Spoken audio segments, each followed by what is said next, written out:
And to our taxi drivers, the bus drivers who are always elevating the broadcast in their vehicles.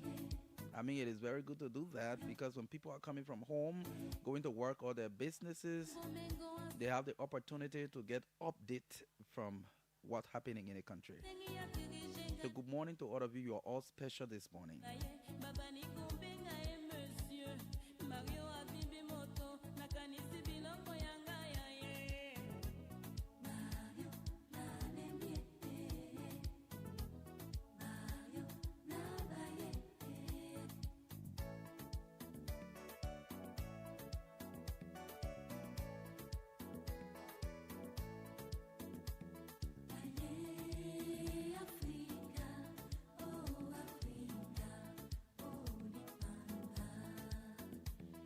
So coming up shortly, we'll bring you the commercials.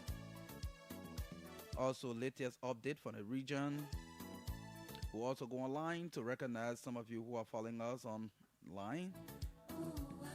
Thanks for joining, all of you.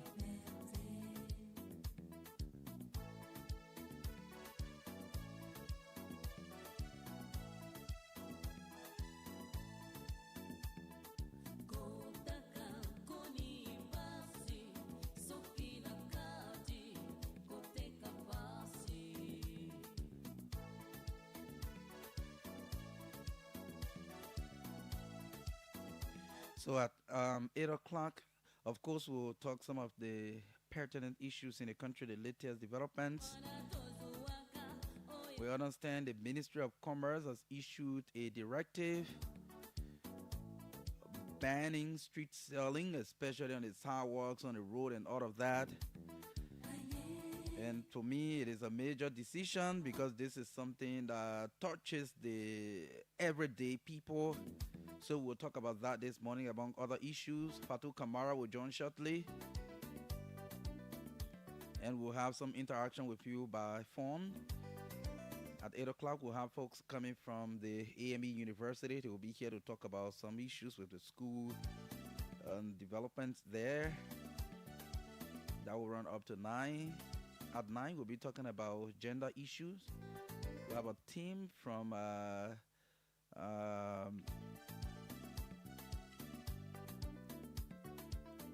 we've actually invited a team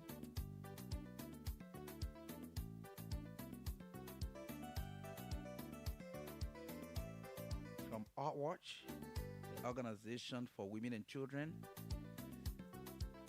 And so we'll be talking on some gender issues. We've been following their activities in recent days, and we'll have, some members of their team here to talk about some gender issues.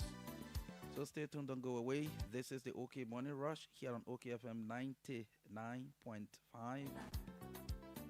The Asset Recovery Task Force, Asset Recovery and Property Retrieval Task Force has also been doing a lot of things in recent days. We'll talk about that in passing as well.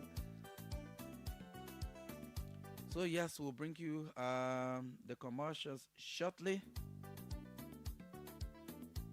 So stay tuned, don't go away wherever you are. This is the OK Morning Rush. We are here. Marka Davis, the son of the late Baptist deacon, and Fatu Kamara. Just a few bites of the theme song and we'll bring you the commercials.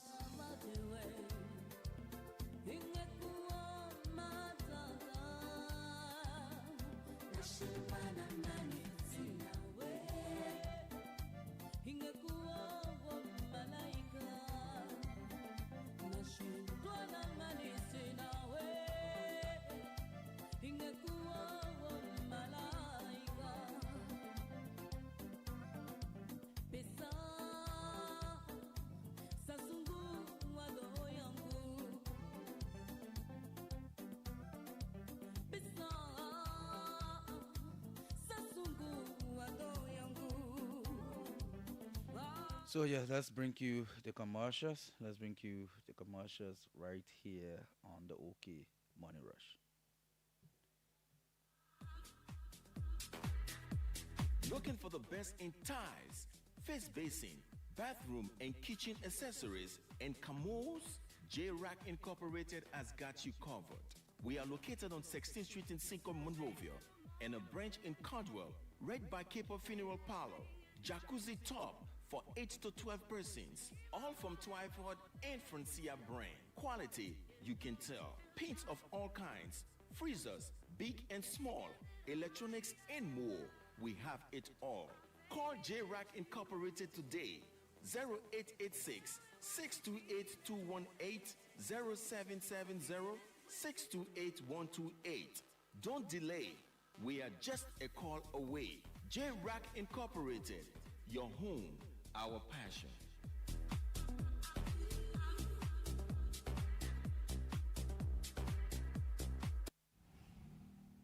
Sandra, where are you going? To the next water and sewer office to pay my bills. But you live not too far from Pinsville City Hall. Yes, but water and sewer got no office in that area. Oh, so you don't hear the news yet? What news? The Liberia Water and Sewer Corporation has a new cashier center at the Pinsville City Hall where all LWSC bills can be paid daily, Monday to Friday, from 8 in the morning to 5 p.m. What? So you won't tell me I've been wasting time on this road waiting for back when I could just walk to the Pinsville City Hall to pay my water bills? Enjoy improved, efficient, and convenient financial services at the new LWSC Cashier Center, recently opened at the Pinsville City Hall for our value customers, mainly people living in the vicinity. For more information, call 0777 464 171, 0886 616 767, 0886 617 200, or our orange call-free number 5972.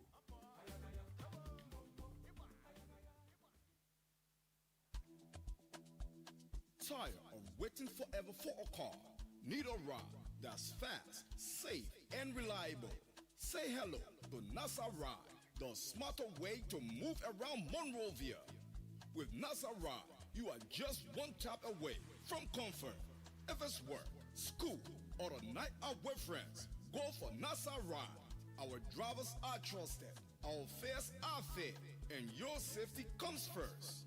NASA Ride makes my life easier. No stress, no hustle, just ride and relax. Car rental, pick and drop, airport transfer, luxury ride, 24/7 services, daily and hourly rental.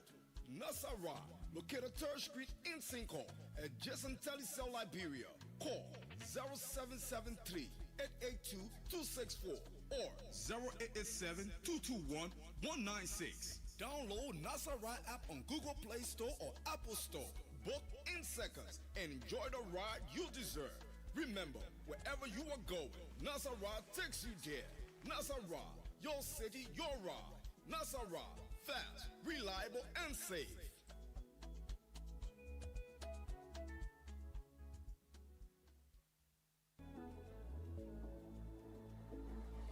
The sun is hot and this traffic isn't moving. Worst of all, my car insurance expires today. Now I have to find a parking to stay in long queue. My whole day is gone. My friend, why are you doing that to yourself? You don't need to go to them. Star Auto Express comes to you. It is the fastest way to get your auto insurance in Liberia. Will they come to me in this traffic? Anywhere in Monrovia, just send your vehicle documents to them on WhatsApp. They will process everything in 10 to 15 minutes. You pay with mobile money or cash. When they arrive at your door, no stress, no waiting, and the best part, delivery is absolutely free of charge. So I can stay in my office, send a WhatsApp, and my sticker just appear. Exactly. And listen, if you insure your car for 1 full year, SAR gives you a free gasoline coupon. You are saving time and getting free gas just for being a new customer. It is extra value for your money. SAR Insurance is committed to protecting you across Liberia from Broad Street and Cinco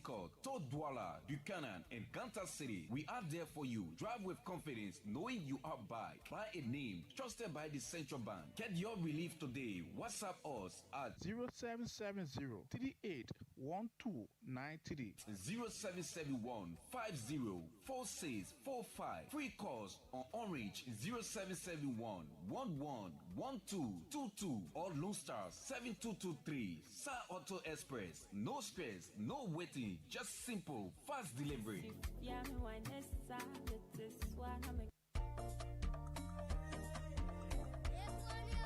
All of y'all who doing small businesses and finding it hard to make it big or get more profit, I get good news for y'all. One big program called Accelerate 360 now come in Liberia to help you. Accelerate 360 will help you grow your business, make more profit, and take your business beyond Liberia. Under the Ministry of Commerce and Industry, Accelerate 360 will be recruiting you who have small businesses that the people call SME. They will train you on how to make your business better. The people not stopping there. They are going to teach you where to look for money so you can invest in the business that you're doing. To join this big opportunity here is very easy. Just apply or ask someone to apply for you. Go to www.accelerateliberia.com or call 0771 360 360 or visit the People Facebook page at Accelerate Liberia. If you are an SME, don't delay. Rush. Register now and accelerate your business. The program is sponsored by the government of Liberia and the World Bank.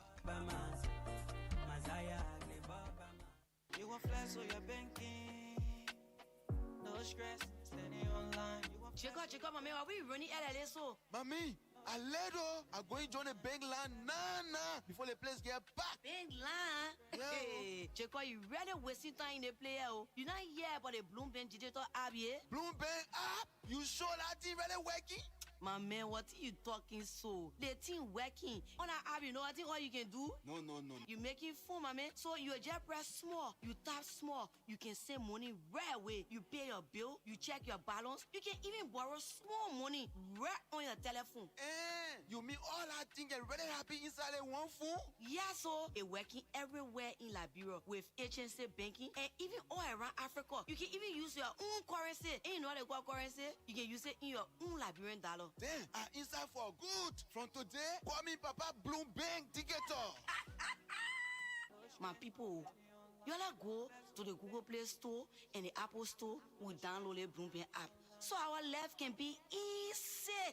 My people, we ready to bloom. Oh. Bloomberg Africa, make it happen. You want flash so your banking. We are brave. We are passionate. Hey Tanu, I need cash and there is no ATM around here. Really? Did you try the EcoBank POS? POS? I said I need cash. What is it about POS? Judy, you can get your cash through the POS. All you need to do is to visit any EcoBank Express point or petrol trade gas station and request to use the POS. Guess what? It can also take other bank cards. Oh, widow. You mean cards from banks overseas too? Yes, it should just be your Visa card.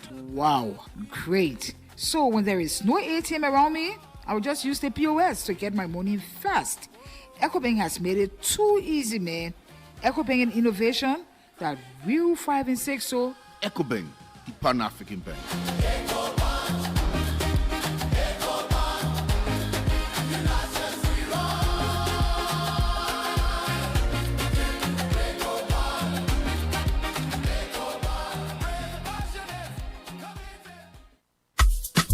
I say, my people, First National Savings and Loans Liberia not do it again. Oh, I say, my people, y'all listen. First National Savings and Loan Liberia not do it again. Oh, but when I come, why you shouting all around the place like you not found bank manager well so? Namo, even if I found bank manager well, I would be very happy. Like how now? Because all the things that the First National Savings and Loans Liberia doing, it will really take away our stress. Oh. In what way it will take away your stress? Look, Namo, if you're looking for a good place to save your money you suffer for, or you want your money to receive good interest over a period of time, then go to the First National Savings and Loans Liberia. At First National Savings and Loans Liberia, you can open savings account, current account, church savings, SUSU savings, and mobile banking. You will get account SMS alerts right away, meaning as soon you save the money, you will get message on your phone right away that you not save the money. So Goku,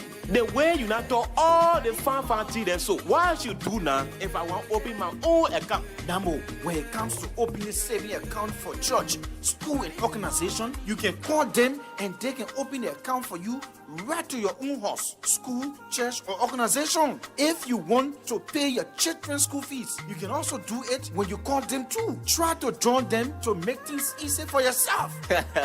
I rather amazing good thing you. Also, First National Savings and Loans Liberia can offer you different ways to do what the poor people call fixed deposit, or to keep your money starting from 13% per annual, meaning per year, for Liberian dollars deposit, and 10.25% per annual, meaning also per year, for United States dollars deposit, for what the poor people call fixed deposit. First National Savings and Loans Liberia. We are located on 10th Street, Sinker. Better still, you can call us on 0779 206 231 or 0886 027 466, and we will come to you. First National Savings and Loan Liberia is a microfinance deposit taking institution. At First National Savings and Loans Liberia, we put you and your business first.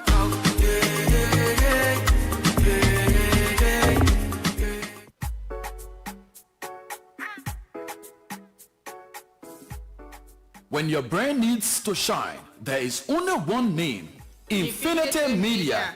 Raising your brand to infinity. From advertising to printing, billboards that speak, designs that sell. Graphic designs and branding, public relations done right, digital marketing, social media management. Infinity Media, Liberia's premier advertising and printing company. Customer service excellent, guarantee. We are located in Technology Building, first floor on 10th Street in Sinker, the land site. Call us today on 0886 068 004 or 0770 136 101. Email us at info@infinitymedia.brz. Infinity Media, your vision, our creation, beyond limits.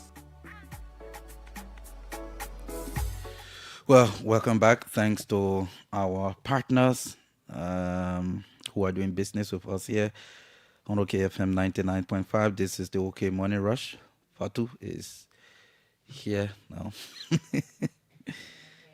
Good morning. Good morning, Marka. How you doing? Well, I'm better. Yesterday I was a little bit down, Yeah, that's what happens, Not every day can be good, some days can be bad too. But I in midlife now. Yeah, some days good, some days bad. Yeah, that's true. Yeah. I guess you are okay. I'm fine. Okay. Yes. You look like someone at school. Yes, I get cool. So not in every way, but I'm fine. Okay. Yeah. That's good. But latest updates from the region? Yes. So I did not expect it. Kenya's Sebastian Sawi welcomed home by jubilant celebrations, and that's the headline. So Kenya's Sebastian Sawi has returned home to joyous scenes after becoming the first man to run a marathon in under 2 hours in competitive race conditions. His incredible achievement at the London Marathon on Sunday is being celebrated in Kenya, where officials welcomed him home in the midst of a crush of cameras at the Jomo Kenyatta International Airport in the capital, Nairobi. His parents were also present to greet him days after he achieved the holy grail of marathon running by becoming the first man to finish 2 hours with an official time of 1 hour 59 minutes 30 seconds. He said, "I'm happy about this good day that you came to celebrate me. I did not expect it." There's also the story about Robert Mugabe's son, which we carried this morning. So the youngest son of Zimbabwe's late former leader, Robert Mugabe, is to be deported from South Africa immediately. A court in Johannesburg has ordered Bellarmine Mugabe pleaded guilty to pointing a firearm and illegally being in the country earlier this month after he was arrested following the shooting of a 23-year-old at his home. The 28-year-old has been ordered to pay a fine of 26,700 euros or 36,000 United States dollars. His co-accused in cursing Okay. Tobias Matanjose, who pleaded guilty to attempted murder, illegal immigration, possession of ammunition, and defeating the ends of justice, was sentenced to 3 years in prison. So both men were arrested on February 19 when police were called to Mugabe's home in the upmarket Johannesburg suburb of Hart Park. A man who worked at the premises was taken to the hospital in a critical condition. So in totality, the son of former Zimbabwe President Robert Mugabe, his name is Bellarmine Mugabe, and he is to be deported from South Africa soon because is that a punishment for what happened? Yes. Is he going to face trial in Zimbabwe? Yes, so he'll be sent to his home. They will deport him in his home country. I did not complete the story, so prosecutors told the court that the shooting followed a row between three men. Mugabe was previously charged with attempted murder, but after Motohose pleaded guilty, the charge was dropped. Oh. So that was his co-accused. So his co-accused pleaded guilty. So Mugabe is maybe almost like free. Okay. So he will be deported to his country. So it is Mataonze, that the South African people name Mataonze, who is going to, I think, face the charges. Okay. Mm-hmm.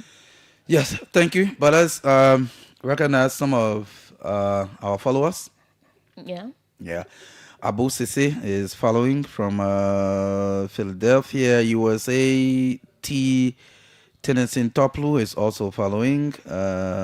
We have Johnny Coleman Senior, who has joined the broadcast as well. Moses Lewis following from Margibi County. Masale S. Abraham also following from B Mountain, King Jaw. J. Exodus Pay Senior has joined us from Banga, Central Liberia. Josh K. Tamba says, good morning, OKFM, watching live from Nimba County. Milton Bobby Jabba also joining the broadcast this morning. Good morning to you. Alfredo Kaiju is following. The Moscow Moses Donga also joined. Othello Frank. P. Esau Tale is also following this morning. Ila Ugas. Is following. Appetite Endurance says, good morning. I'm following. He says, Adolphus B. Bawa following from Tusafield. Robert Ngonen joined. Alfred Kona is following as well. Michelle Kamara following from Freetown, Sierra Leone. Judy Peel is also following. Peter Bleedy says he's following from the Philippines. Roberta Riches from Louisville. Winfrey Moranan Brahma is also following.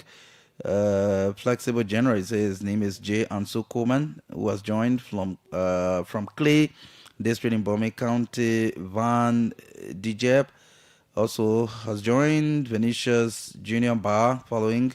Cece Harris, Kazi Kaipi, Achi Topo is also following, and Ambassador Walton Puchu Morgan Jr. has joined. Shedrack following. Joshua Tutu also following. Henry F. Berrien, Aaron Boy, a lot of you are following. We can't mention all of you. Collie John, Taras Nya, Kake also following. Hands for Joseph Alexander Sami. Thanks to all of you for joining the broadcast this morning. This is the OK Morning Rush on OKFM 99.5. Just in 3 minutes, just in 3 minutes, let me speak with this sports enthusiast who Now, organize a 14-team tournament just in under 3 minutes. We'll do this. His name is Kumbi Sharif. He's going to tell us just a bit about what is it all about. Let's just speak with him for at least 3 minutes. He says it's actually for the Wesleyan school system, but it's in honor of Liberian activist Martin Colley. So let's briefly speak with Kumbi. Okay. Yeah. Trying to get him connected live here. Okay. I hope he will pick because he's been texting me as well. So let's connect with him quickly. Just for at least 3 minutes. 3 minutes enough. He will just tell us what is that tournament about, why in honor of Martin Colley. So we have him. His name is Kumbi Sharif. I guess the name is correct. Good morning. Yeah, good morning. Good morning, Marka. Good morning. How are you? Yes, so I will allow you to do a proper self-introduction, please. All right, so I'm Kumbi B. Sharif, the finance director of the Wesleyan Education Secretariat of the Wesleyan School System of Liberia. Yes, we understand there's this ongoing tournament that you are hosting in honor of activist Martin Colley. Just on maybe 2.5 minutes, you can give us some brief summary about that. Yes, like you rightly said, we are hosting a 2-day tournament in recognition of the contributions of Martin Colley to our country. Martin Colley have contributed immensely to the educational growth of our country, especially in youth empowerment, capacity building through scholarships in TVET schools, both TVET academic universities. Martin Colley have contributed a lot of scholarships. Maybe because of the time, we won't be able to just go through the list, but just to name a few, Martin Colley have given over 80 scholarships to deserving Liberians to attend the Gondet Academy.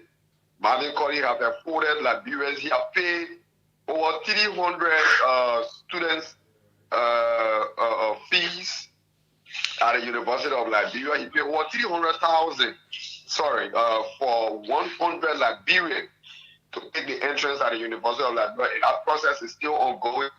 He has afforded young Liberians to obtain foreign scholarships.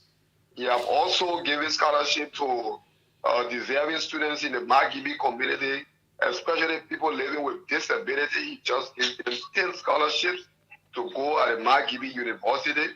He also offered 50 scholarships at that university in Magibi, not a university, but for TVEC, leading TVEC institutions.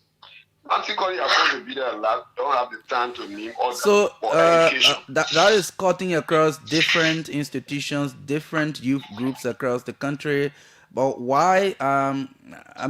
Is the tournament organized by the Wesleyan school system specifically? That's where I'm coming. So, Martin Colley, first of all, is a Wesleyan, and he passed through the walls of the Wesleyan school system. Seeing our students making this significant impact in society, we thought to recognize that, to host this tournament in his honor, in recognition of his contribution to education, since we are at the educational arm of the Wesleyan Church of Liberia. So we are hosting a 2-day tournament at a D2 Sports page in honor of Martin Colley.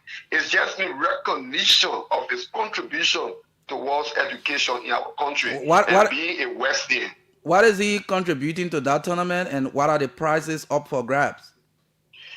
Well, like I said, it's in his honor.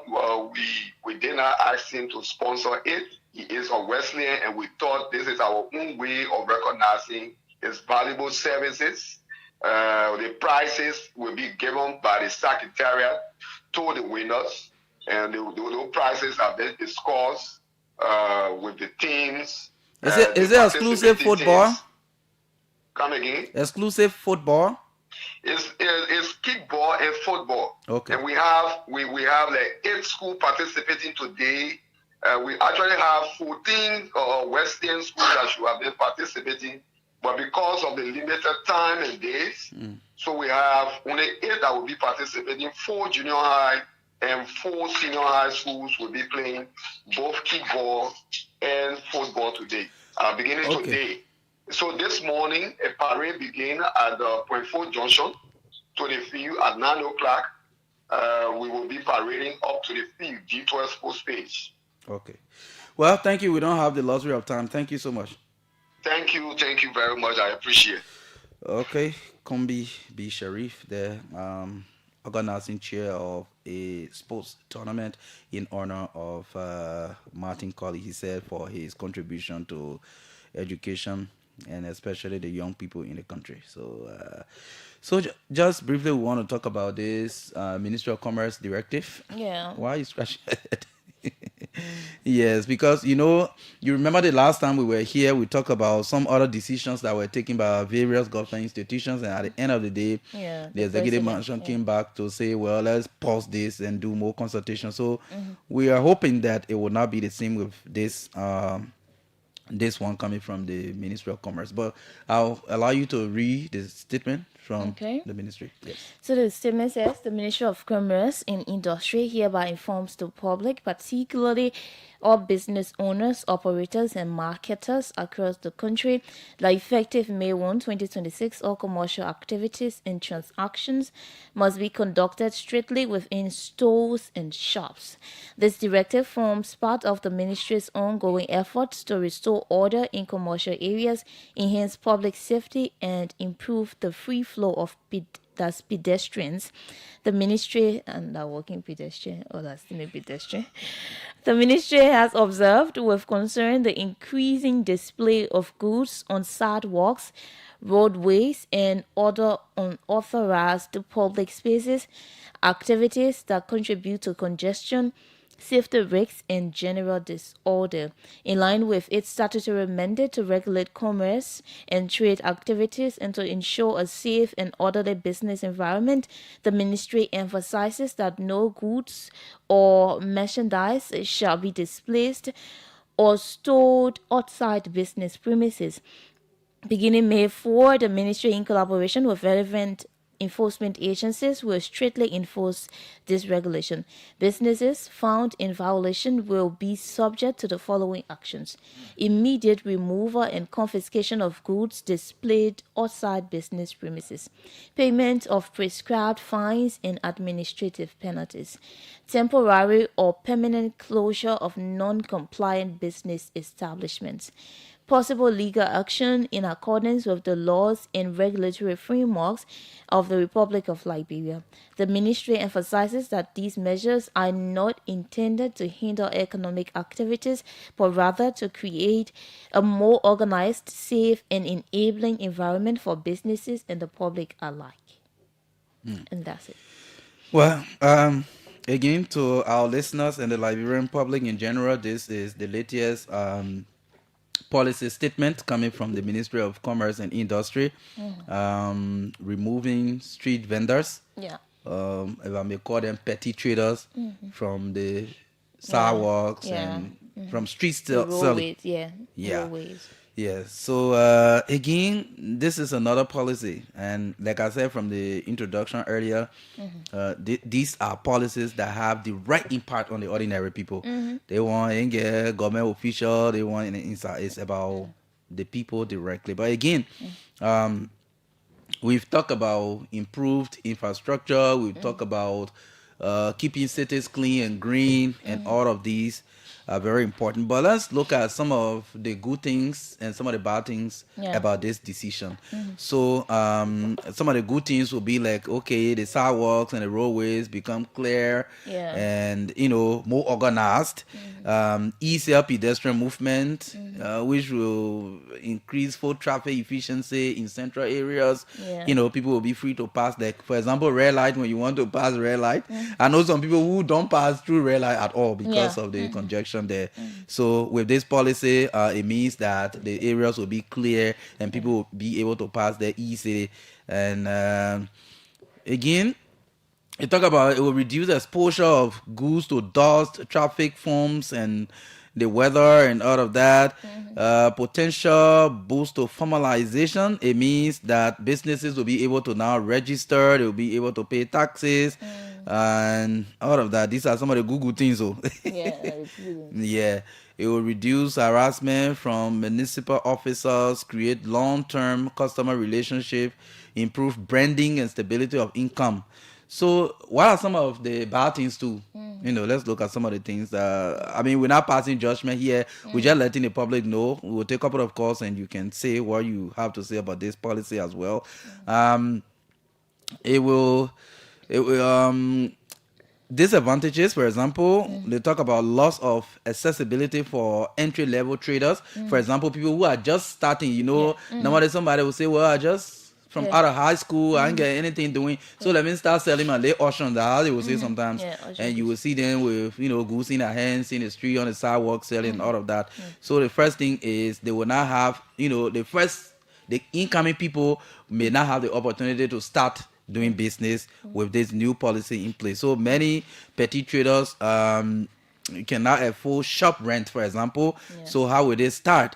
Most of them rely on free sidewalk space where you can see them operating. Most of them operate on daily survival margins. So you sell the late profit, you pour your susu, the bottom one, you take care of yourself for the day. So if you cannot have the opportunity to sell in the space, you will not be able to maybe sustain yourself in one way or the other. So for them moving into shops, have immediate financial, they see it as immediate financial exclusion. That's some of the issues that I know we could talk more about it, but just in my closing, this policy, is strongly pro-urban and formalization to make things formal. Everything will be okay, but high risks for petty traders in the short term. Okay, like I mentioned earlier, people who just entering, they will not be able to enter because the policy say you're not selling on the sidewalk again, you're not selling on the road again. Okay, so in the long run, it will improve infrastructure, it will improve safety and tax collection. In the short run, it may significantly disrupt livelihoods and shrink the informal trading ecosystem unless alternatives are provided. So now, the next question will be the alternatives that I just mentioned, right? Are there alternatives? So Fatu, what have you to say about this new policy? Maybe we'll have like few minutes. We can take some calls before our guests can come in. So most of the times, some of these government policies, they affect small businesses, petty traders, those who cannot afford to have the big, stores around here, and those who are just operating shops. So let's take, for instance, maybe you have a small shop and the goods cannot fit maybe within the shop. You have large quantity of goods coming in, and maybe you just put the remaining infant on the shop there. So it is affecting small shops, but big stores, all their goods can fit there, like the Lebanese people store there, all that one. So it does not affect them. It has nothing to do with them. So it has to do with people who are selling on the road, like you said, Liberian women. And most of the times, all of the people you will see, a lot of them, I'm not saying all of them, but a lot of those people you see are women. The people selling outside, they have small tables outside. A lot of them are women. So how does this affect, women who have children, and they depend on their mothers? There are too many single mothers around here who are catering to their, children alone, and they don't have husbands to help them. So how does this affect women like that? We need to take into consideration a lot of things. And also the fact that even if you say everybody should go inside, where are the spaces you're providing, Marka? There's no space at all. You go anywhere right now, water side, you say you're looking for space, you will not even find it, Marka, because everybody feeling occupying the space. Yes, maybe the rent is a problem, but is there even the space? Infrastructure? Yes, the infrastructure is not provided. So you say, okay, everybody should leave from outside, but where's the space for them to go, Marka? if there's space for everybody to go, you provide the structures and say, okay, all the businesses as a government, it's the responsibility of the government. All the businesses, also all the small businesses, based on the level of the business, the status of the business. We have certain spaces that businesses can pay a small amount. In Marka, wherever the business people are where the buyers will go. Exactly. So if you create that space for these small businesses, they will go there. But there are no spaces. Then you say leave the street. Where do they go? That's the problem. Yeah, that's the question. Fatu. So when these policies, come against the survival, at the cost of the survival of a lot of people, that is where the problem will come, because you will see these people will be protesting all around here, and this is why some of these policies, most of the times, they don't last, they don't So work. you see, sometimes before you put in place some of these kind of policies, first provide an alternative, provide an avenue where they can survive. Then you can say, well, after setting up many shops and giving it out very affordably, you can now move there and sell, no more selling in the street. But it's like how the people who do literature can say, putting the wetting before the horse, something like that. You throw people out of the street, but then they don't have a place to go. But you expect them to say, but you just go. As far as we concerned, we want make the street to be clean. We want anybody selling here. And the other time, more Ali said, even the man, the institution, but he employ. And he doesn't say by the time so you're coming to affect the employment. The employment. So I mean, this is something very critical. I know the intent is, well, we want to have free, space for pedestrians. Yeah, you're coming to put employment for them. Yeah. So and the thing is, I was here, I think it was under the CDC government when they started building these mini tables around in Waterside. Yeah, Waterside, I saw them. But Marka, I have a friend in Waterside who runs a business there, and she told me to get that table, people were paying for it. And the cost is so high. Yeah. So if you're doing a mini business now, before you get another money to go and pay for that table, like all your late business money you're going to use, and you have to start again. In the very first place, like I mentioned the other day, whether the housing authority or Ministry of Commerce, they did not even, they cannot even regulate how people should even rent shops to people. Yeah. Even though the last time I talked mostly about homes, but even the shop that they build, they don't regulate. You build your structure, whatever you put inside, however you want to charge people for it, that's what you want to do. Yeah. So no regulation in the first place.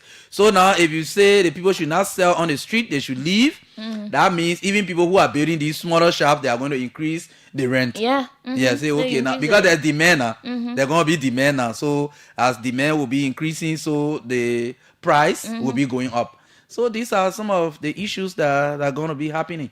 So we've been talking about that one now. Let's say congratulations to OKFM. Yeah, we won Media Partner of the Year. Overall, it was the overall. Yeah. So OKFM at the LRA Taxpayer Appreciation Awards 2024, 2025.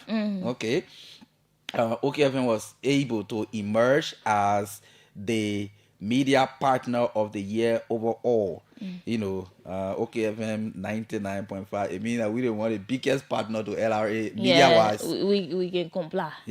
Yeah. We can comply. All our team in tech. Yeah. And moreover, we can elevate their voices, the work they do. And tax payment is very important. Yes. That's the reason why we'll be raising, taxes in billions to support the budget.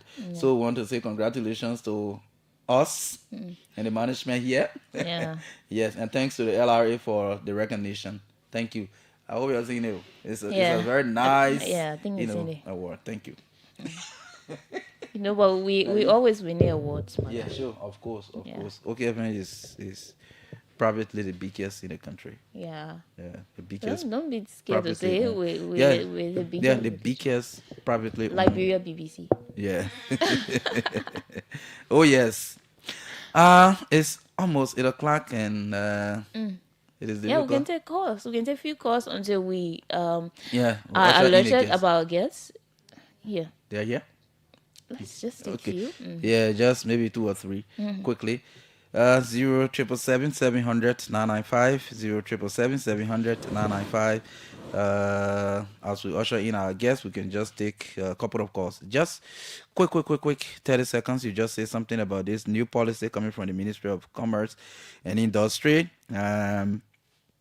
Yes, that will be very, very, very important. We can do that. 0777700 995 0777700 995 and 055 995 995 is the other line. So let me take this one. Good morning. Good morning. Okay, FM. Yes, 30 seconds quickly. Thank you. I'm Geomatics, and we're calling for Nikutan. Look, this policy is meant to make this government unpopular because there's no second alternative for those who are selling on the street. By right, it's for to create market space so that people can go there. When you just leave it like that blankly and start taking the people from the street, you know what you'll be doing to the government? Okay, thank you. Let's do sharp. Hello? Good morning. 30 seconds quickly. Government implementing such policies is not bad, but they have to create opportunity, or else I think the whole city will be protesting. Because now, if you check the skills of Nigeria business center, you will know that indeed women are all over the market setting. And now, if you go and move that market women from down there, where do you think that she will survive to see her children? So it is not a bad policy, but they will create an opportunity for people. Okay. Thank you. Okay, let's take this one. Good morning.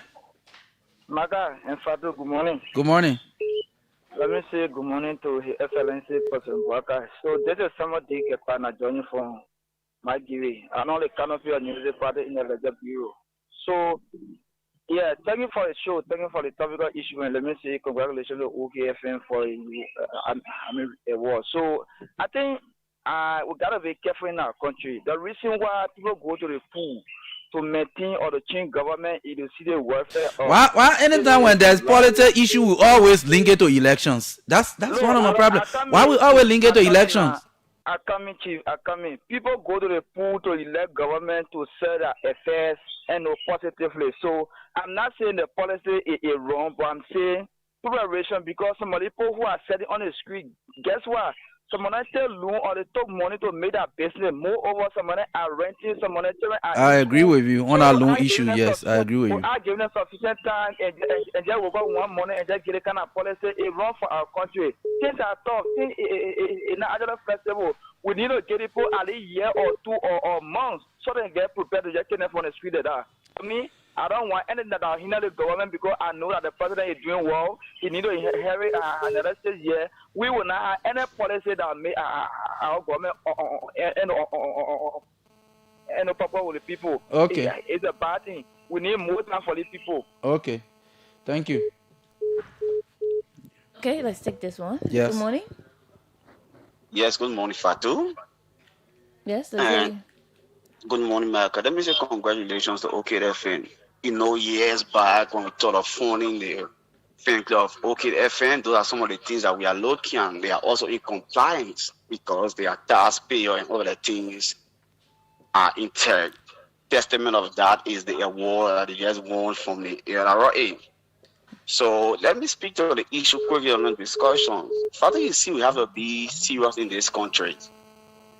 You can building, you use it as dump site.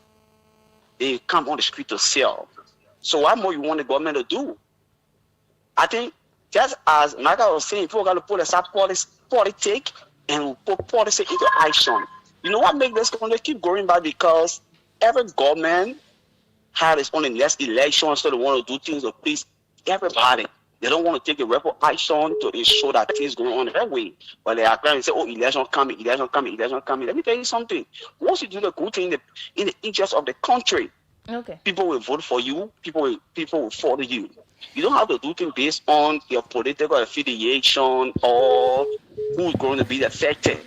But they just be done in the Okay, yes, thank you. Our guests are here already. Our guests are here already, so we can do more. But thanks to all of you who called to participate. We appreciate our guests are here already, like I mentioned. So the justice in chamber at the Supreme Court on yesterday ruled denying a petition from MDMC to halt an ongoing legal process on ground that this issue was purely contractual and not criminal. So it was not something to be taken to court. But the justice in chamber said no, anything about this issue should be, adjudicated through the court process. So therefore, the lower court should take charge, or if you want to call it the trial court, should take charge and then go into this entire matter. It concerns some renovation contract at the Ministry of Foreign Affairs. So therefore, the case will come back to the trial court. So that's what it is. So and this case, as you are aware, is being prosecuted by the Asset Recovery and Property Retrieval Task Force headed by Councillor Edwin Clark Martin. So this morning we will now welcome our guest who comes from the AME University. He's Tatos Sei Zone. He's head of department at the Geomatics program. Good morning. It's great to have you this morning. Thank you. It's good to be here. All right. So let our audience know who is Mr. Zone. Okay, so Titus Zone is a geomatic engineer, and he serves currently as the head of department for the Geomatics program at the African Methodist Episcopal University on Camp Jameson Road. I'm here to talk to the people about our program. Okay. Again, welcome. Thank you. All right. So let's start by you at least telling us about that department. Yes, Geomatics. So the name is quite new, strange. Yes, I mean, I was like, I'm not sure. Exactly. not too many persons, especially in our setting, know what geomatics is. So that's why I'm here to talk to the public about it. So in the simplest term, geomatics is a discipline that uses science and technology for data collection, data processing, management, and analysis, and displaying those analyses on a map for visualization. Okay. Now, I will break it down further. Assuming maybe an investor is interested in knowing the locations of all the radio stations in Monrovia, for example. To be able to gather that data for analysis, it means we need to get out in the field, send surveyors there to map out those locations. This building, for example, was built. We don't know whether this is a radio station. The only way we know except we come and map this building and collect the attribute information for this building. One of the attribute information could be the use. The use now will be a radio station. Imagine we collect that kind of data for the entire Monrovia. So it means we'll get information on businesses, radio stations, government institutions, and thereabout. That's a very huge data set. You cannot just analyze it from spreadsheets. Okay. That data now needs to be placed in a system, like a database. And that system now can be queried. So it's not just any kind of system. Then GIS comes into place, Geographic Information System. So we query that data and say, go and bring me all the radio stations in Monrovia. From that data that was collected, that system now is able to analyze and fetch all the radio stations. Okay, so we know now that OKFM is on Lane Street, ELBC is at ELW Junction, and those kind of things. And we display on the map where we can clearly see on Google Map where those radio stations are. Okay. So basically, that's what geomatics is. It's the collection of the data, you put it in the system to analyze it, and then the results are displayed on a map for visualization where now we know where they are. And we want to pinpoint OKFM, we don't have to ask anybody. We come straight on Lane Street where it is. And the good news is every dot on the hive now has a unique set of point score coordinates. And Okay. if you have used Google Map before, that's something similar like that. You go on Google Map, you search for an address, then it zooms you into that location. So Google has collected tons of data around the world, and they've placed it in a system, and we just query now. We, the users, we don't know what is happening. So this program now is here to teach Liberians how to build those kind of system, how to collect quality data that can be analyzed for informed decision making. Why is this program so important for Liberia at this time? Of course, absolutely. I think it's even better late than never.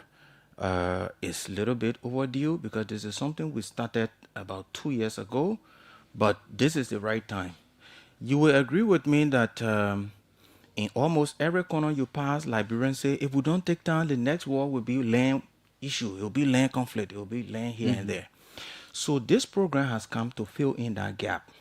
So we want to be able to train Liberians, men and women, into collecting quality and accurate data that will kind of like mitigate the land conflicts. If you go to the court, most of the land cases on the dockets, when you read the reports, they are based on wrong surveying reports, wrong bearing and distances, and thereabout.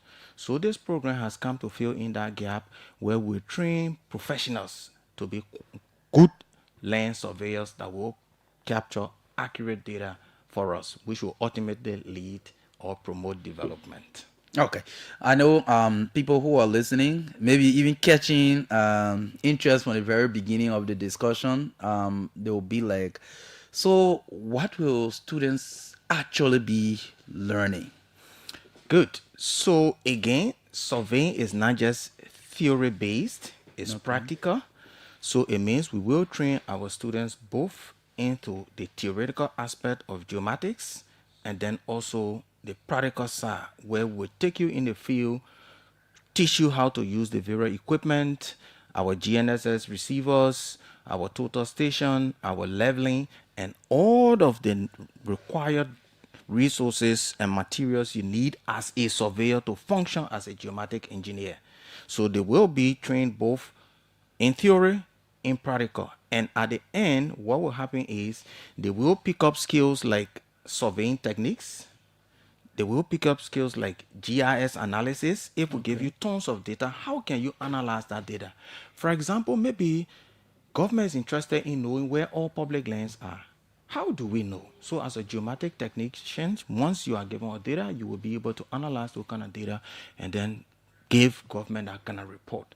And then also, you will be able to use tools like AutoCAD. We will train our surveyors because when you come from out there in the field with your data, we want to avoid this manual drafting and here and there. So all of our students will be equipped with knowledge about processing data in AutoCAD, in quantum GIS, Excel, where you can write your own script to be able to calculate some distances, bearings, and thereabout. So definitely they will have hands-on knowledge, both practical and theory. Okay. I don't know whether this program is being offered at other places in the country. For me, I think I'm just coming across it. Definitely. This is the first ever in the Republic of Liberia. Okay. In fact, it will interest you to note that the last formal surveying training, not officially academic program, training was conducted in 1989, prior to the war. So those who attended... Since then, we didn't do something yet? No, I come in there. So 1989, those who attended are very old now. So the young ones, AME conducted a tailor training for surveyors 2 years ago. It was from there this dream was birthed. So in fact, all of our students that attended that tailored geomatics program, they are professional land surveyors now. They sat the state board test, they passed, and they are licensed surveyor, and they are practicing all around in private life, in government life, and making life. So who can enroll into this program? So the program is open. It's open for high school graduates. Once you have a good background in mathematics, geometry, physics, it's open. Just come at the admission office, sit the test, and once you pass, automatically you are enrolled. Once you select the department as your program that you want to enroll in, is open. And it's also open to those who have graduated from other disciplines. Okay. But maybe you have interest in practical skills, in picking up practical skills. It's also open. So you got first degree, you even got master degree, you even got PhD in other disciplines. You want to come and pick up these skills in geomatics, perfect. Those are open. Once you meet the admission requirements, you can enroll. What are the program levels? Or maybe I can ask the question another way. Duration. When I say level, maybe you offer different levels. Like maybe you want to get diploma, you want to get Correct. AA, you want to get Correct. bachelor. You know what I mean? Perfect. Yes. So we understand that we got young surveyors and older surveyors. So we've kind of like tailored the program into two categories. The first category is an associate of science degree in geomatics that will run for 2 years with a minimum of 66 credit hours. So we want to train out more young people to be able to take on the job that we have at hand. Liberia has a very huge gap when it comes to surveying. In Okay. fact, on road projects at the various mining companies, you see foreigners there doing surveying that Liberians should be doing. So we want to run a quick 2-year program that will award students associates of science in geomatics. Okay. And then at the end of that 2 year, we'll roll out the program to a full-fledged bachelor's degree. So those that will acquire their associate degree, if they want to continue, they can continue, come for another 2 years to obtain their bachelor's. And then we'll have another one strictly for certificate. That one is for older people who don't have the time now to go through 2 years. That one is for 1 semester, which will run for 4 months, strictly intense. But you must be a licensed surveyor. That means you're already practicing the profession, but you want to come and enhance your skill using modern technology instead of using almost tape. like continued development. Yes, instead of using tape line to measure our plots now, which introduces a lot of errors. Come now and use modern equipment, modern technology, modern software to be able to collect, process, and analyze data. Let's look at should I call it licensing or permit at the level of maybe the Ministry of Education, the Commission on Higher Education. What can you say about that? Perfect. Of course, our curriculum has been accredited by the Commission on Higher Education, and we are fully in gear to get the program rolling. So yes, it has been accredited by the Commission on Higher Education. What career opportunities are available after completing this program? Of course, they are numerous. They are immense. In fact, most of our ministries and agencies need geomatic technicians, geomatic engineers. They need public works, for example. They deal with roads. To be able to run a road, you don't just go and put road anywhere. You need to run analysis to find the shortest route, because that will help to save money. If you don't do analysis on the road, you don't conduct survey to know how the topography is behaving, you go and underestimate or overestimate the cost of the road, that's a problem. So you need public works, government institutions need geomatic engineers to be able to go ahead, conduct survey, run the analysis, come back after the road design. They also go back and do as built. Land authority, of course, is the key. That's the biggest institution that manages or administers the affairs of all the land matters in Liberia. So numerous career opportunities are there. Aside government, you got mining companies. All mining companies need surveyors. The stockpile that they mine, they need to calculate the volume to know what quantity of ore, what tonnage of ore or whatsoever mineral they are taking out. They need surveyor. Every mining company you go to, surveyor is there to do the survey. And the survey we do now, we either use GNSS or drone. You fly, but you need to process the data as a geomatic technician. So career opportunities are enormous, are immense, and those who will take advantage of the program, trust me. In fact, at the end of the program, what we do is we do a capstone project, and at the same time, we send you out for job training internship with various private and public institutions. So the skills you acquire, once you go there and you demonstrate, things that they have not been doing before, if you use your skills now to do it for them, tell them, hey, this is what you can do, or you can gain. These are analysis you can do from what we have learned. You get a job. So they are enormous, they are uncountable, and the opportunity is just wide. I know you sound very knowledgeable about this subject matter. However, let's look at your supposed start at the level of the department, because it can't just be you. So let's look at what quality of departmental staff you have to give that knowledge out to the Perfect. students. In fact, that's a very good question, and I will tell you, in this country, we got about 7 Liberians who have returned with their masters in geomatics, and these are the Liberians we will be tapping on their expertise to come and offer. We don't. Are they on board already, or engagement ongoing? Some are on board, and engagements are ongoing. Okay. Yes. Okay, I think this is very, very interesting, because I know a lot of people want to, especially young people, want to go into new fields, especially with the advancement in technology. So these kind of things. So beyond employment, how does this program also contribute to national development? I know in answering some of the questions you've mentioned some, but in more detailed form. Of course, I mean, learn new security is key for any country, right? If you don't have quality, why everybody is talking about Rwanda now? Why everybody is running to Rwanda to go and learn from them? Learn new security is key for any country to develop.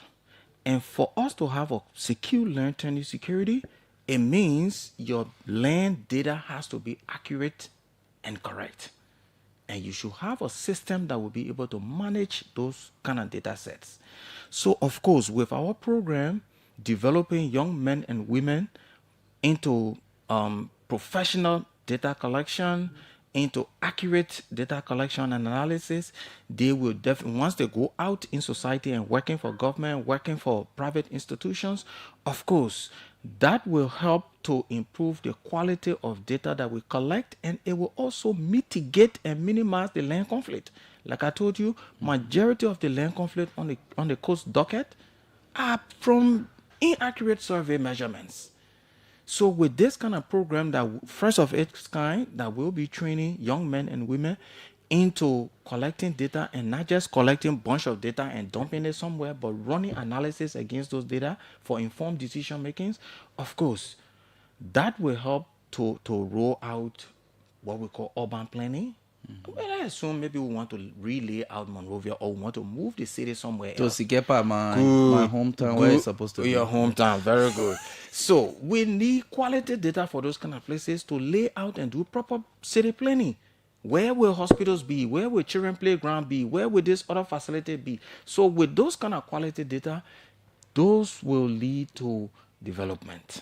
So the bare rock is we need qualified professionals who will be able to give us the kind of data we need to run analysis and advise government accordingly. Okay, so let's talk a little bit about ethics. You know, in this whole land sale and survey thing, most of the time people, I brought surveyor, we did a survey, and that. So these different issues, sometimes you always hear the surveyors being in it. But let's talk about ethics. How do you intend to address that through your program? That is very key on in our curriculum. In fact, we got a whole course there on professional ethics for land surveyor. Okay. Whole course, whole semester course. We will train our students on professional ethics. What you are to do and what you aren't supposed to do as a professional surveyor.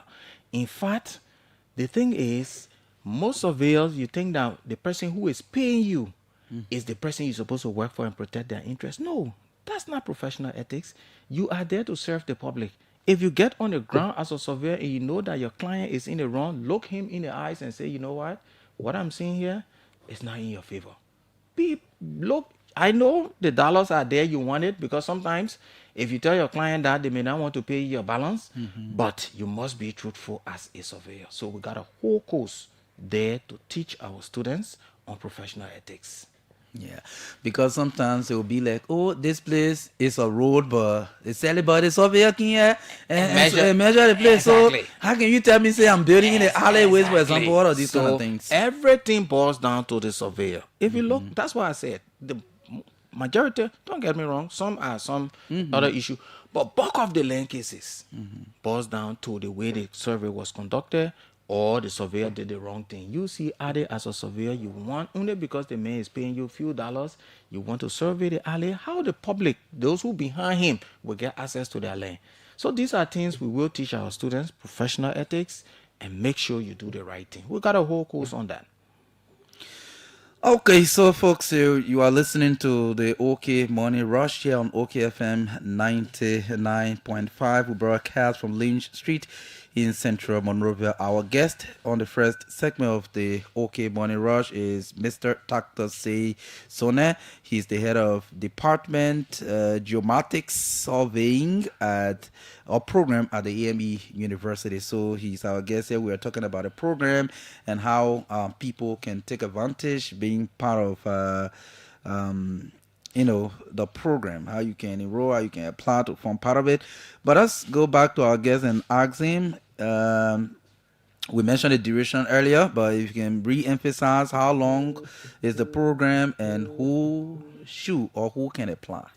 So again, the program is divided into twofold. One is an Associate of Science in Geomatics, which runs for 2 years with a minimum of 66 credit hours. Okay. And then we also have a certificate program for our older surveyors who learn the olden method, but now they want to come and improve their skills using modern technology. So that program runs for 4 months, which is 1 semester, but you must be a practicing licensed surveyor before you are accepted in that program.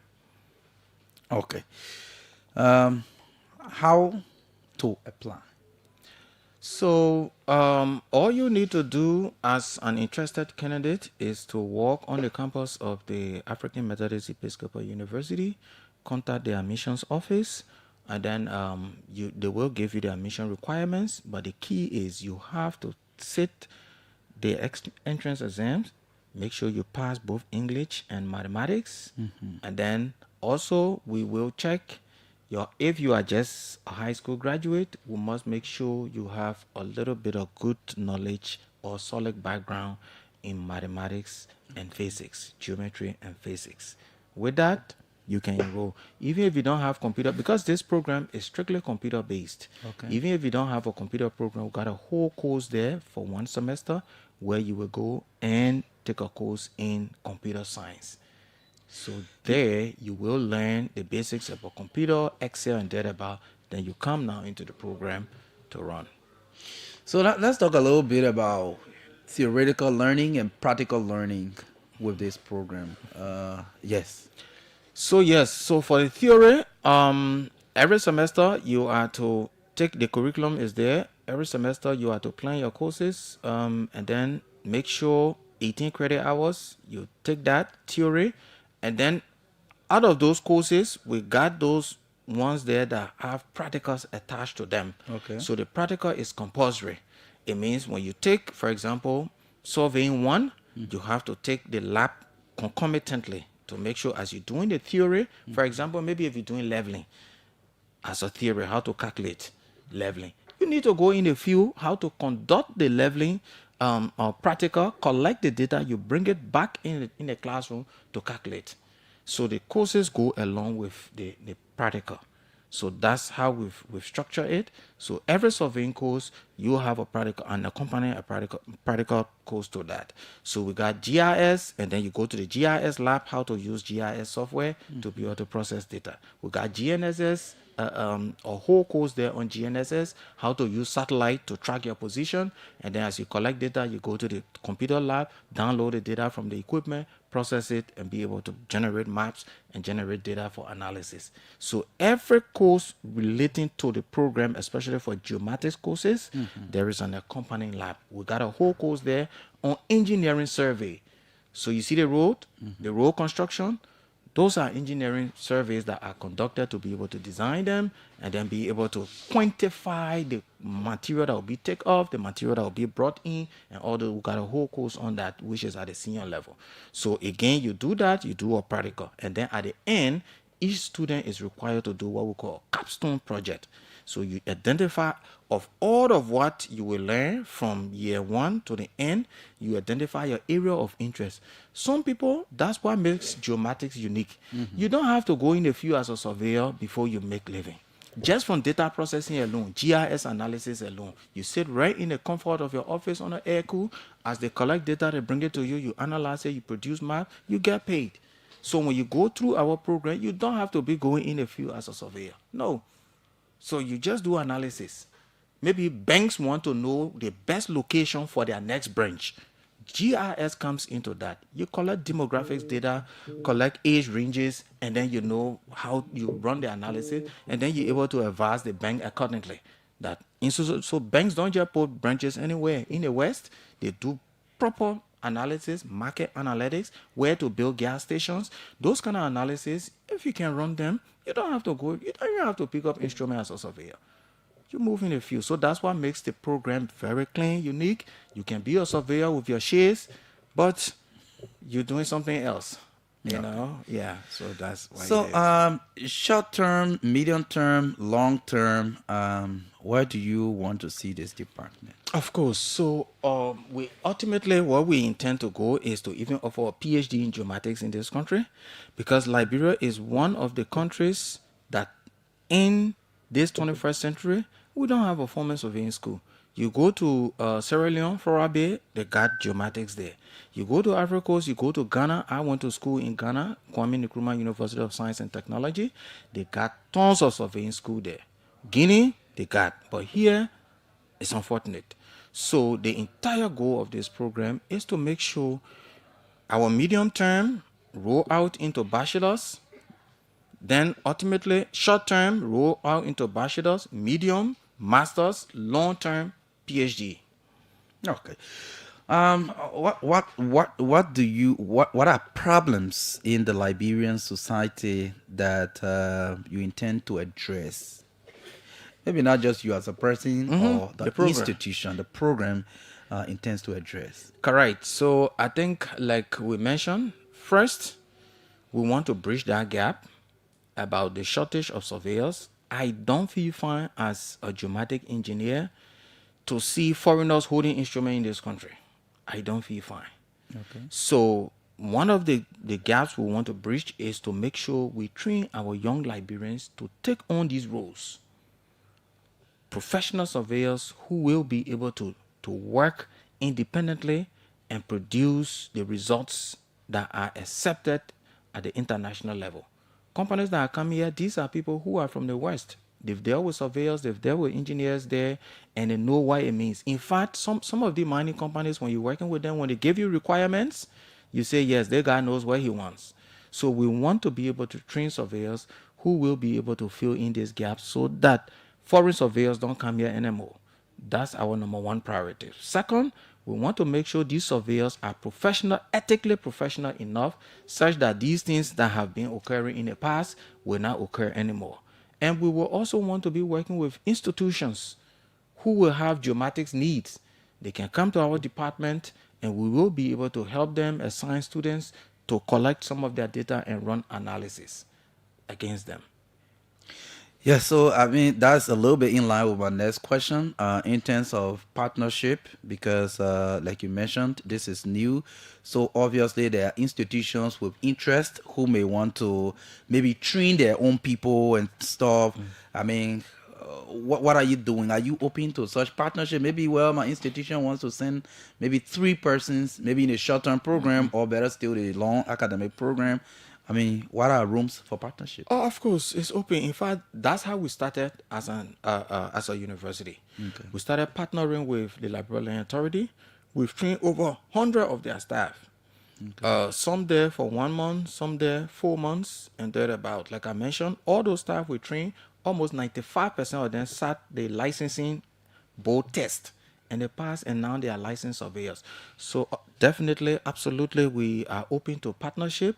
any institution that sees the need for their staff to acquire geomatics education, they can come at the AME University, contact the administration, and ultimately they will come down to our department, and then we can arrange a tailored program for them.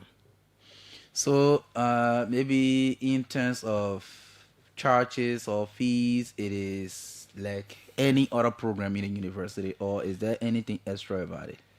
So yes, engineering, of course, is we need equipment. This program is not like any other program where you just go to class 24/7. So we need software, we need to set up computer lab, we need equipment, and here and there. So definitely it cannot be the same as the other program. Maybe management will come up with some fees a little bit, $1 or $2 above the regular program also. But all those information can be acquired at the admission office. Okay. The other information can be acquired at the admission office.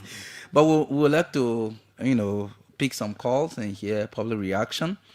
So if you are just joining us, you are listening to the OK Morning Rush here on OKFM 99.5. My name is Marka Davis, and my guest this morning is Mr. Dr. Zone. He's the head of department Geomatics Surveying Program at the AME University. So call and let's hear you, your contribution. You want to ask questions, you got comments to make. Let's have some interaction this morning. So you can take notes so that you can address some of their concerns that they will raise. So let's take the first caller. Good morning. Morning. Good morning. You're live. Go ahead. Yeah, Marco. Marka? Yes, Morning. Marka, yes. I want to say good morning to the guests in studio. My name is Jose Yaba, calling from Broadville. Okay. I really want to know, I heard him saying that, I heard him talking about geographical something, and then I want to know how people will identify the alley. Those that want to see how will they identify the alley? So okay, thanks though. You can go, but let me provide the information. We're talking about a program now being offered at the AME University. So the purpose of this interview is to introduce this program and the department to the public, so that people who are interested in the program can, apply, or better still, seek admission at the institution and form part of it.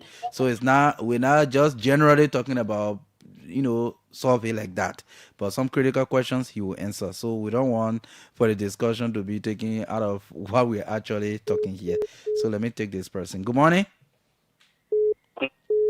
Good morning. And let me say good morning to your studio guests. I'm alive. You're alive. Go ahead. Okay, thank you.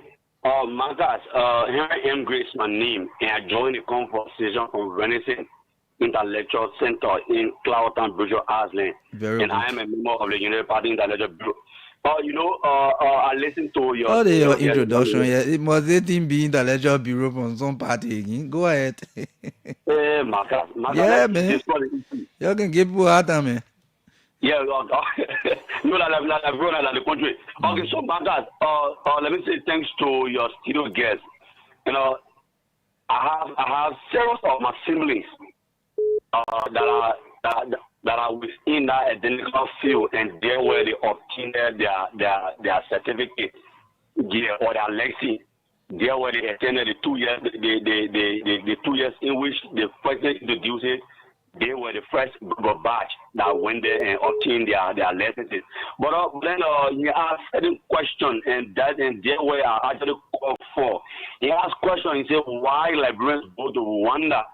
One of the essence of librarians going to Rwanda is because the education system in Rwanda is very cheap. That is the main meat of the entire stuff. That does not end up with me that librarians can teach. No, librarian institutions, they are best. But the education system here in Liberia is actually extremely expensive. So these are some of the reasons we librarians go out at least to acquire foreign degrees. Or have you done a comparative analysis to back this claim? Oh yes. For that, I have it. So there's the reason which I try to call. Oh yeah, because can you imagine just to attend AME to obtain degree BSc in AME, you spend approximately 5,000. Yes, that's the thing. So I think your point is you try to justify the reason why people go to Rwanda. No, but the person Marka, he just jump into it and say why people go to Rwanda. No, so he was listen now. This is what he was saying. So you were talking about land turn security, right? All right. Yes, it was land turn security that Rwanda has set up and it's working perfectly. Exactly, it's working. That's why he said he was not comparing the academic field in Rwanda and Liberia. So thank you. Hello. Good morning, Marka. Good morning. And good morning to your studio guest. My name is Wilson, and I'm calling from district number 11. Okay. All right, I have the few questions. Mm-hmm. I think your studio guest spoke lengthily. My first question has to do with: can I be a student at the AMEU studying or reading public administration and political science to be transferred into that program? That's one. And number two, my second question has to do with how are we going to, ascertain some of these basic Hello? Okay, so I think the one we are left with is whether people can take transfer from one department to your department. So you will address that. Let's take some more calls. 0555 995 995 0777 700 995. Good morning. Good morning. Good morning, sir. Welcome. Thank you, and a pleasure to get on your show. Yes, your name, where you join us from? My name is Mensa T. Paul. I'm calling from Cardwell right now. I'm traveling to Worcester. Okay, let's hear you. I want to say a big thank you to your studio guest, Mr. Zone. He's one of the professionals that we can count on, and he wouldn't have put in better terms than he did. So the Geomatics program, we all are very much looking forward to it. And I, as the chairman for the licensing board of surveyors, we welcome this initiative because we want surveyors to be trained. Those that sit our board exam should go through formal training so that they can come and qualify themselves to obtain professional licenses. So thank very much with him, and we support him in every way. I'm one of the 7 geomatic engineers we talk about in the country, and you can bet that our hands will be on deck to ensuring that the program achieves maximum success. Okay. So thank you, Mr. Zona. You're doing great. Okay. Thank you, too. Thank you for joining us. Let me take this one. Good morning. Morning. Good morning. You're live. Go ahead. Thank you very much. The name is Alfred Bima, and I'm calling from Tony Street. Alfred Bima? Yes, Bima. Okay, go ahead. Yeah, thank you very much to the studio guest. And actually, the topic is actually requested because land matter is a serious matter in this country. Because sometimes you buy land people, and then another person will go and buy that thing too. And some people kind of do this something. So I think it's better to you. And what he's saying is actually welcoming. I think we need to make use of that to for future embarrassment for our children. And Okay. Thank you. Let me go to the other line. Oh, that call is up. Yes. I wanted to go to the other line. Hello. Morning, Marka. Good morning. Good morning to the guest in studio. Mm-hmm. This is Washington Borga. I call from Jakarta. Okay. Yeah, the program is interesting, but the way when you straighten it to AME, small we are in Zion, what I can do the program for Zion or other university. Oh. So I don't know how to answer this question, but he will answer that question. But it's like. So my recommendation there to him. But I remember go travel his program. Anyway. The idea is good. I love the idea myself. I have interest in the idea, but we should only to one university. Yeah, but go enroll in the department at AMEU. Yeah, but now there is and then I go on and say I look at boy who comes here, then we just show me what I'm saying. They just say I'm gonna take you okay, I'm from here and carry to EMPCU. Anyway, thank you. Hello. Yeah, good morning. Good morning. Yeah, I'm Palachie. Go ahead, Chie. Yes, sir. I follow your show this morning and I listen to your studio guest. And my brother, another thing, something I just wanted to say about equals. They should be able to make it affordable.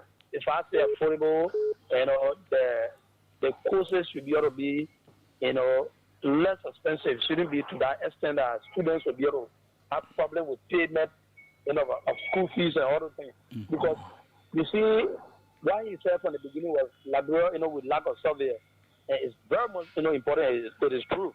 We do the little road work and all the stuff. You see, people come from Sierra Leone, and those guys that do common practical. Exactly. They come from people bring Chinese bring from Sierra Leone to come and do survey work here. We come across that, many times. So they have to make that course affordable so that students will be able to, come in good number. And why he talk about it, you shouldn't make students to be afraid. You have to be a good mathematician and all of this stuff. No. Let them be able to get into the opportunity. If you take the test, if you want to pay your money, let them give them, give the candidate a chance to be able to, enroll in the school and do their course. When you pass, you go ahead. You become a surveyor. Okay. Thank you. I will take at least 3 more calls and then we'll go back to the guest. I guess he's taking notes of some of these points. Mm-hmm. Good morning. Good morning. Okay, let me take this. Good morning. Good morning. Good morning. You're live? Yes.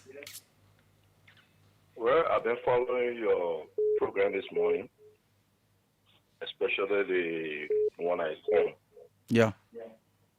It's a fun thing, especially when it comes to this service issue.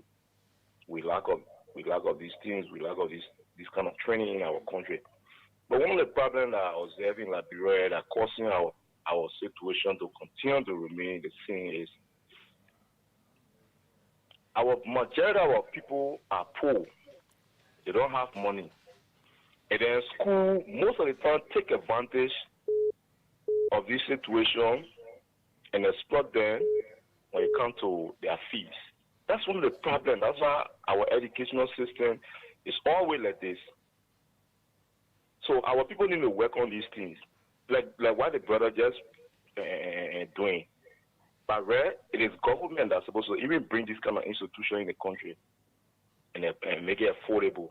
So if a private citizen coming with this, at least also let them be able to, try to understand. Maybe in a sense that, the government sees the significance of the program and say, okay, for example, we can maybe honorate maybe 50% of those who will enroll and then to reduce the burden on those who are coming to enroll. I think that's what you mean.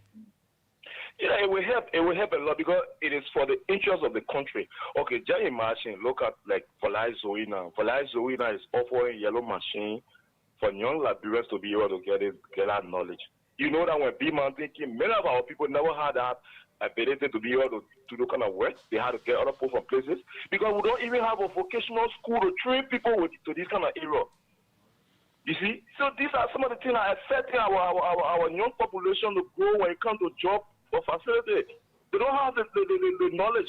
They're working, since they're working, the world damage all of these programs. Government coming, they don't come in with these programs to see how best to open vocational schools that will train young Liberians in those areas and make it affordable because parents are even working, so they can't even, they are not even earning good salary. So they be able to reach that far. Thank you.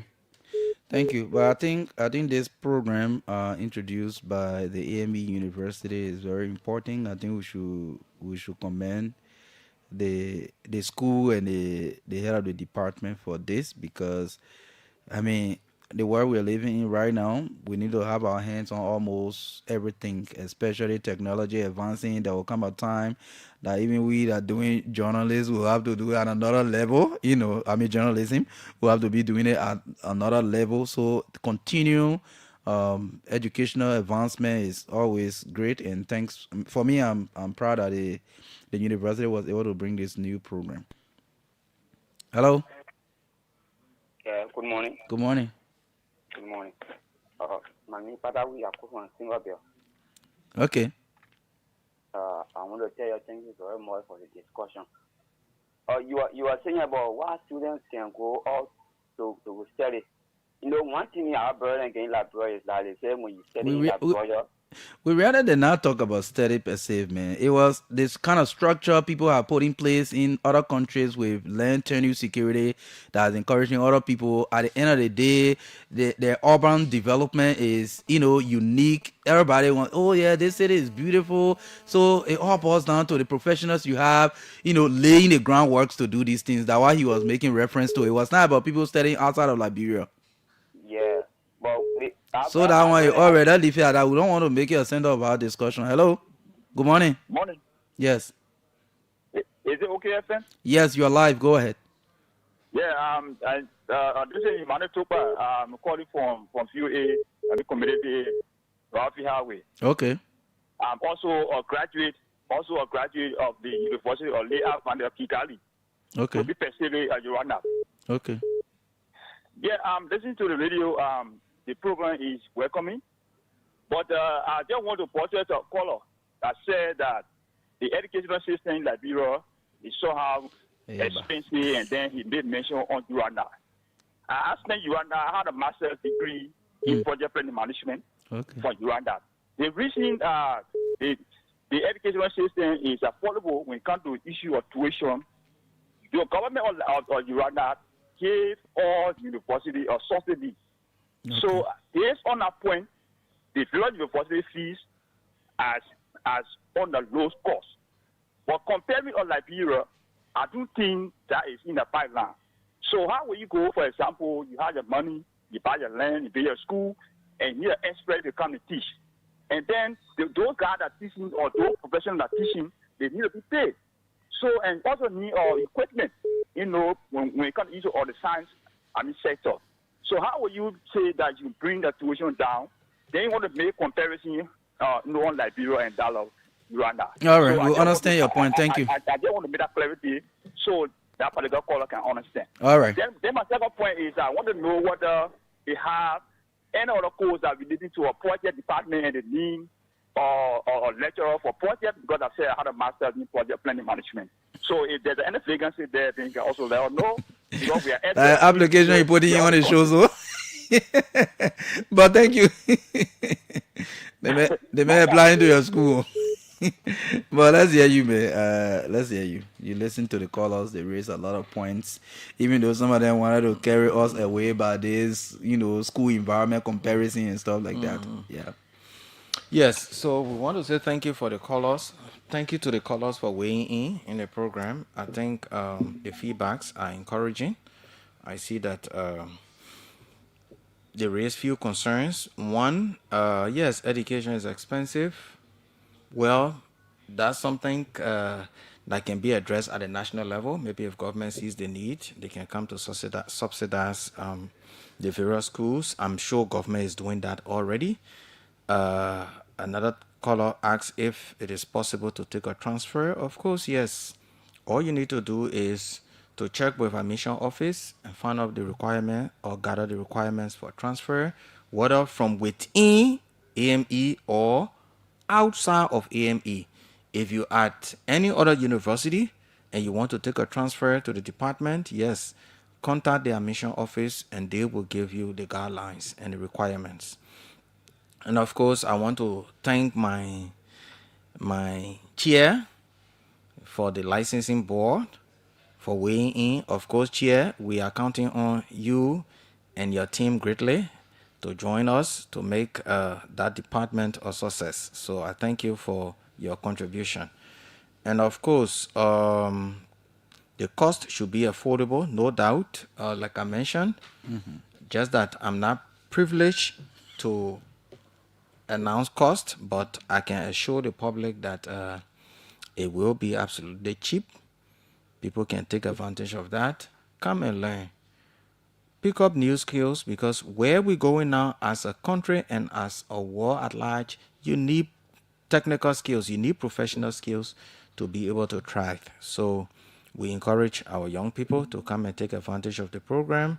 Don't sit afar and say, oh, it's expensive, so I'm not going. Come and understand the cost. If the cost is your concern, understand the cost, and then compare it with the benefits that you will get. You will be acquiring a lifetime skills that even outside government, even during retirement, you can still work and earn money for you and your family.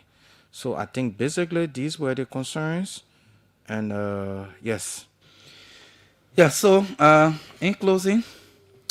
Yes, so I mean, thank you. It's glad to be here. Of course, this is my debut appearance in your studio here, and we hope to always come to talk to our people about the program. So we want to encourage young Liberians to come and take advantage of the program. This is a great opportunity that you can make use of and change your life. I can almost guarantee 90%, if not 100%, that upon your graduation, you won't go and sit home to be looking for a job. Job will come looking for you. In fact, before you even graduate, you will start taking contracts out there. Projects will come. People will come to the department, oh, we want geomatic technicians to go to this kind of place, and we'll send students out. So as for job opportunity, rest assured, all you have to do is be willing to learn. The money will come later when knowledge gets in. So forget the money, come, learn, and money will follow later. So we encourage everybody, every interested individual out there who wants to pick up new skills, especially in technical skills, geomatics, come and take advantage of the program, and you will see how it goes. Okay. Thank you. Thank you for coming. Thank you. Well, he is the head of department at the Geomatics Surveying Program at the AME University, Texas Arizona. He's been our guest here this morning talking about a new program at the institution, encouraging young people to take advantage of that program. In his closing, he said, don't worry, when you complete that program, job will look for you. You will not be looking for jobs. My name is Marka Davis, and I'm here. Let's take this break with this old song. Oh, na, na, na. Oh, na, na, na. Oh, na. Remix. Explain. Come to me. Dr. Joso. Rock the bucket. I got fresh on the wall. Aye. So from the lead, talk to me. Everybody pot balling. My pot can ball. To end dollars. You gotta fuel it up. Behold, come home. Not a hustle. Papa coming home. You can buy spoons. Everybody pot party. Bucket ball. To eat that, you got to fuel it up. Come home. Out of all my soul. Coming home. You can buy spoons. Everybody pot body my pocket ball. The only time my pocket ball when it cock hit it door. The struggle keep killing me, I ain't even got dog. I got to hustle hard to buy my baby rubber doll. The economic system by bull, Jenna her rat. Poverty was growing hot, so I gotta speak the fact. You think I'm talking crap? No, I'm talking rap. Just to survive, that's why my nigga doing old school. Some people say we fools, some people say we go to school. Some people still asking what they doing for the youth. The government breaking, so the youth is still jacking. No entertainment, so we making no money. I'm telling it to y'all, I ain't having no jaw. That's what I stand for. My pot can't ball. School fee, come and send me for school. Cause my pot not balling. Corruption in the city, got me kicking on dust. Cause my pot not balling. Surely say she be leaving me tonight. Cause my pot not balling. Landlord say I should leave tomorrow. Cause my pot not balling. Say now what I go do? Say what play I go go? Which kind of hustle I go hustle now? Say now what I go do? Say what I go do? Which kind of hustle I go hustle now?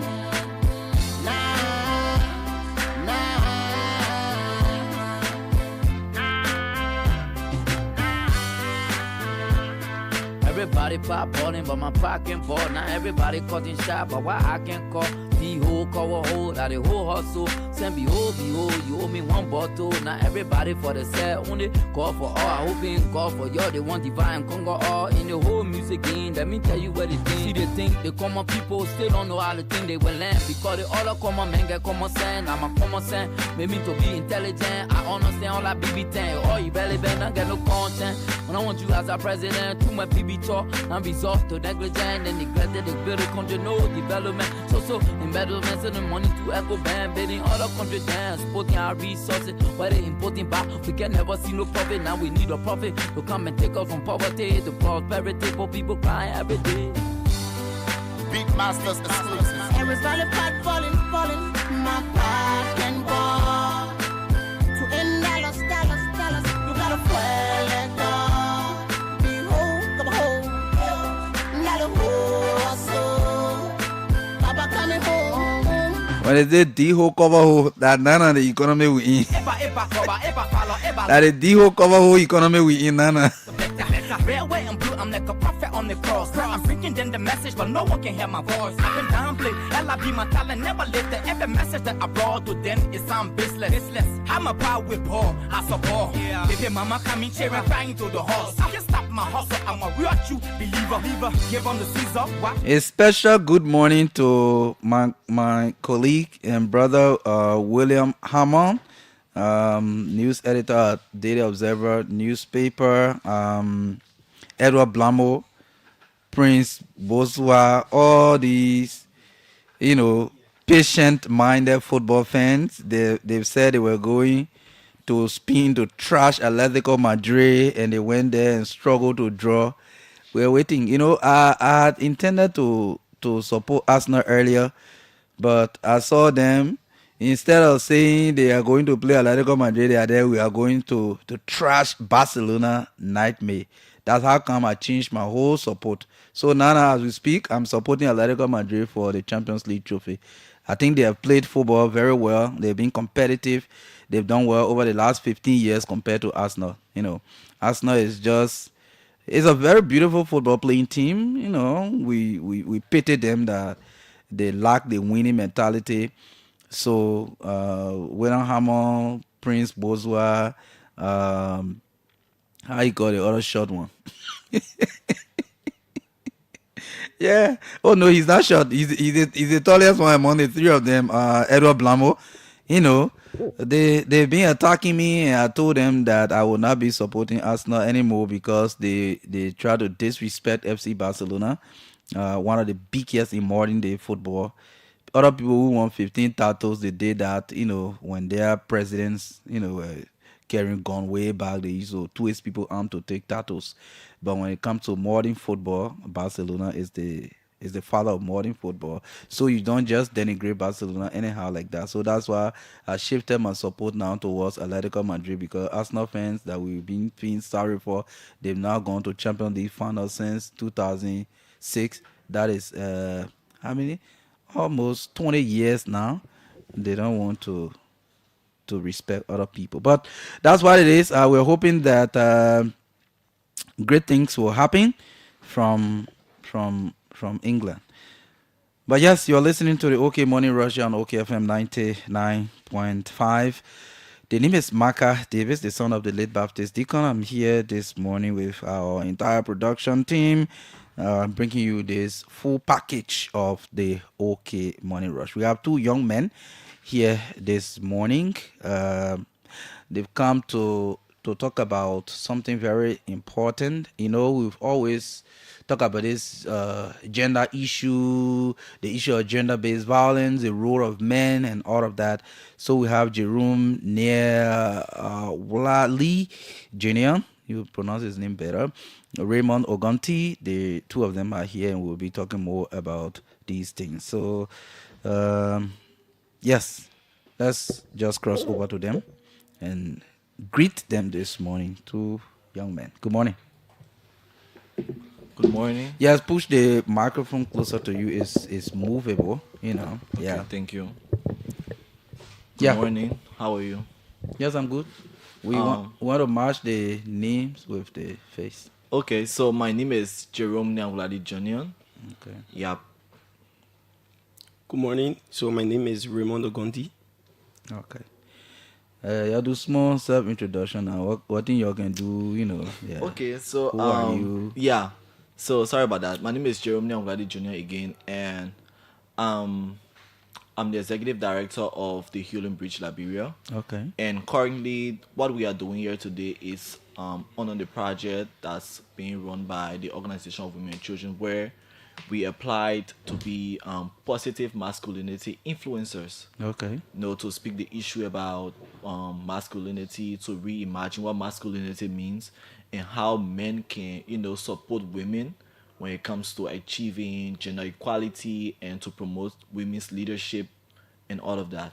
Yeah. Okay. That is great. So my name is Raymond Ogondi, and I'm from the same organization, Healing Bridge Liberia, where I serve as the program lead, and we both applied and we were caught up to be influencers for Mossorano County when it comes to masculinity. So we are trying to reimagine that. So today we are here to speak about. Okay, again, officially again welcome you guys. Thanks. Feel free if you're at home. This is OKFM, and yes, it is very important that we talk about some of these issues. So let's first start with redefining masculinity. What does being a man, a real man, if you want to call it, mean in today's society? And who gets to define that standard? So let's talk about that. So when you talk about what does it mean to be a man today, right? Society has its own way of shaping what a man should be like, right? Yeah. So for instance, society says that men should not cry, men should be dominant, men should be the head of the home by all means possible, right? If he says this, it should be this. And society has put women and men in a position where they have that mentality that women should always be at the bottom and men should be at the top. Yeah. So young men growing up and having those mentalities, it shape them into a man that they don't want to become, because if you put these men into those boxes, most of them will not be able to fit in those boxes. So what if you say a man cannot cry, or a man should not cry, a man should be dominant, a man should control his woman, right? To show that he is a real man, he should be tough. Mm-hmm. And that young man grow up, not redefining what masculinity means for him. Because as a young man, if you grow up with these mentalities, you know that obviously after you suppress your emotions when you grow up, what the only thing you're gonna know when you're about to express it is maybe anger, because all your life you've learned how to suppress your emotions. You don't cry, you don't do all of these things, right? So if you don't reimagine that what masculinity means for you, and then you grow up, it's gonna be a big problem. And the funny thing is that it's funny but it's serious, right? Because this in society that has said that men should not cry, men should not do this, men should not do that. When these men grow up now and then they become the real men that they are, they become dominant, they don't believe in consent, they believe in controlling their women and whatsoever, and then they perpetrate, like they say, right? They perpetrate an act of gender-based violence. It's this same society that's now pinning men as perpetrators of gender-based violence. So as a young man, if you don't reimagine masculinity for yourself and know the healthy masculinity and the toxic masculinity, when you grow up, you're going to be a victim of the worst perpetrator. Yeah. Okay. Let's hear from Ogonti as well on that. So just to add up, we all understand masculinity the way our society have set these let's say stigma on men and boys is somehow challenging. So reimagining masculinity, we all know that it's not about being dominant. It's about you taking responsibility as a man when it comes to the household, maybe it comes to your work side, your co-worker, you don't have to keep silent. You have to speak up, and you have to always report when you see someone faces discrimination. Yeah, so you always have to respect your friend, your colleagues, men and women as well on that. Yeah, so masculinity, let me just let some of our followers understand. I know everybody knows it's associated with being, a man, Yeah, right? yeah. But actually refers to the set of roles, behaviors, traits, and expectations that a given society associates with being a man. Yes. Yes. So I just want to do that so that our listeners can understand that clearly. So many cultures associate masculinity with dominance, like you mentioned, control. How do we begin to shift that mindset? That's the question. So Bring the microphone closer to you to sound better. it first has to start with you. So for instance, growing up, I learned that a guy should not cry. Yes, I learned that a guy should And not cry. sometimes they can be for, hey, you man, why you crying for? Why are you crying? Yeah? You know, there are times maybe in your classroom, maybe as a guy you got into a trouble and then they were beating everyone and they said they latching you on your buttocks, right? And then maybe for some reason, after you see all of the young girls in the classroom, you see your fellow men in the classroom, and then while they're beating you, for some reason, you withholding that pain. You know that kind of pain that when they because lash quote unquote you are a man, you're not you are a supposed man, to you're cry. not supposed to cry, right? Exactly. So That's how so society imagine holding that kind of pain. If that was me, obviously I would cry, right? Because there's a need for me to cry. Because the pain is too much, so I have to express that pain.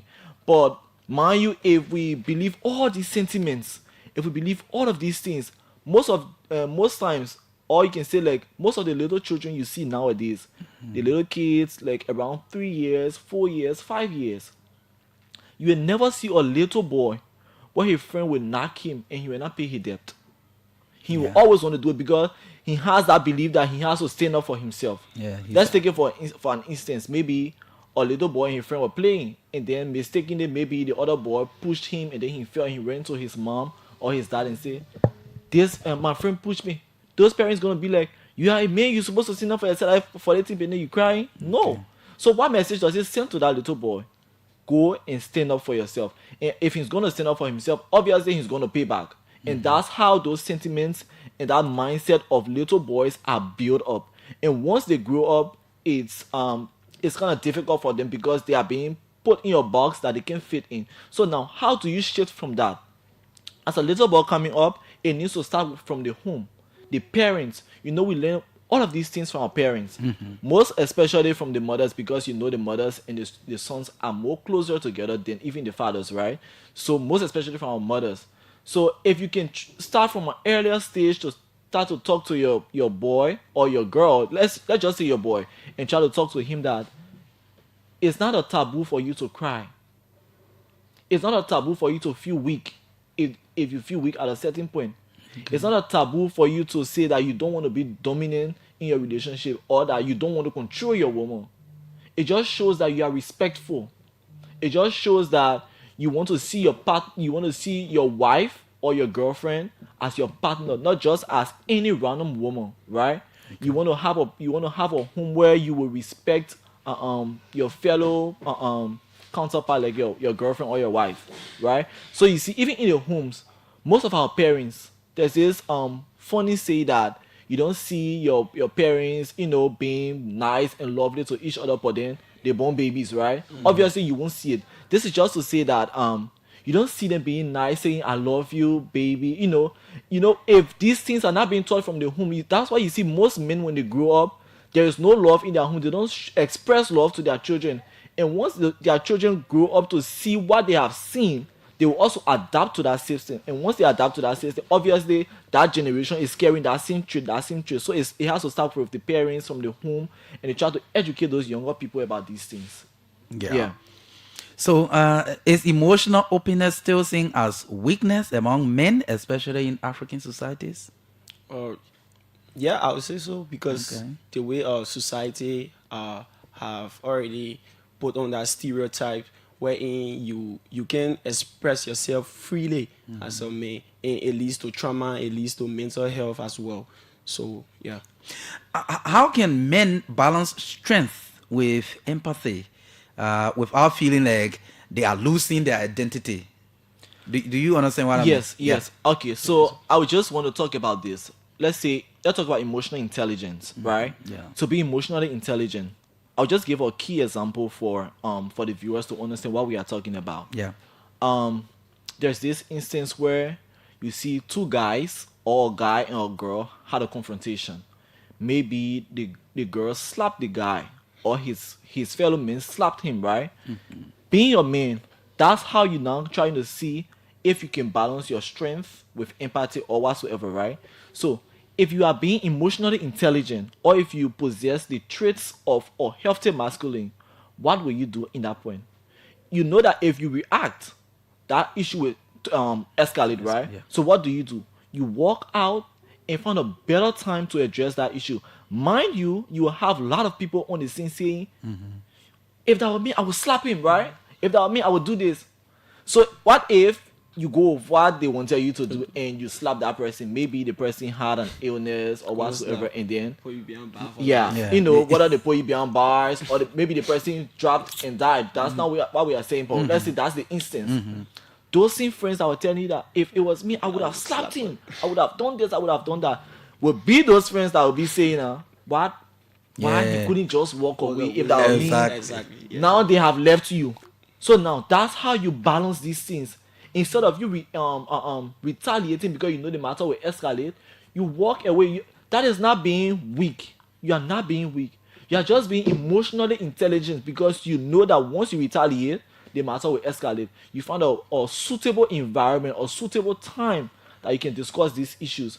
And you will know that once you confront that person at a later day, you have a better conversation, and two of you will have, better understanding. You'll come to one understanding than if you were going to talk to him or her at that spot, because the matter was going to escalate. Yeah. Yes. Are we raising boys differently today, or are we repeating the same cycles? And how can we, looking at positive masculinity, how can we address this issue?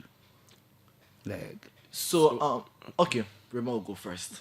I shouldn't do all the talking. Yeah. So, per your question, right now we're trying to, like we said, firstly, we're trying to reimagine it and shifting that idea of boys not being dominant. Boys have to speak up for themselves. They have to feel comfortable, in expressing themselves. So we are teaching them, because it first starts from home. So when they have seen their parents taking responsibilities, having some conversations that will not trigger the home, maybe insulting your wife or insulting your husband. So when a boy have seen that, I think that when he comes out, he will have that kind of a mindset. I have never seen this before, and I don't think that this is the way things work. So yeah. So just to add up on what Raymond said, right? So you find out that nowadays, those same traditional beliefs or those traditional traits of men are still being, put into young boys that are coming up. Most boys, like I said, most young people you see nowadays will always want to retaliate when issues happen, because most of our parents are doing little or nothing to see their young boys, reimagining what these things mean. So there's this I always tell people, especially my young boys, because our organization is also involved with this positive masculinity as well. Okay. So when we're having our sessions, I always tell them, you see, women are the strongest people I've ever known. And they was like, why? I say, when society told them that they were not supposed to vote, they were not supposed to be in workplaces, they're supposed to be in the kitchen, they're supposed to be cooking, house chores. Yes, those were society ideas about women. Those women stood up. they reimagine their gender roles, and now you can see that even Liberia has produced the first female president for Africa, right? Her Ex-Excellency, Madam Ellen Johnson Sirleaf. So you see, those women are strong. They are very, very strong. I've known women as the strongest people. So why can't we, the men, try to do the same things for ourselves? Reimagine our gender roles. Try to, reduce the gender-based violence cases. Try to reduce the perception of them saying, quote unquote, we are perpetrators of gender-based violence.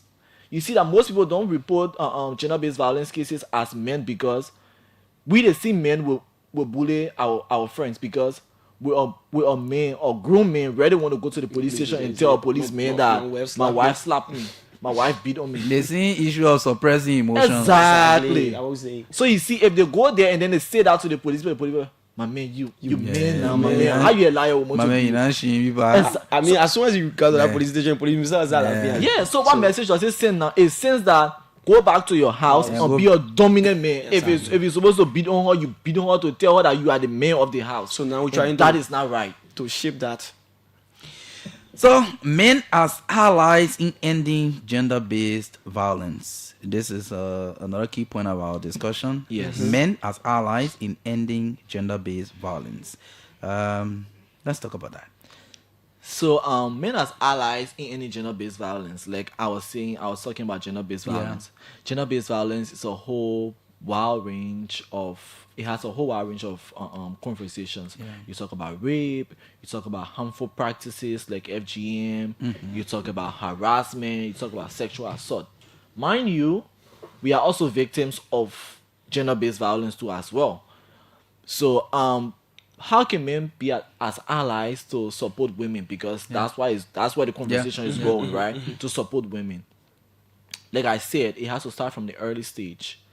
If these young minds are molded and rebuilt, because if you are trying to talk to someone that has already learned something, to make them to unlearn what they have learned is going to be more difficult than to make a person who is already in his learning period to learn what you want them to learn, right?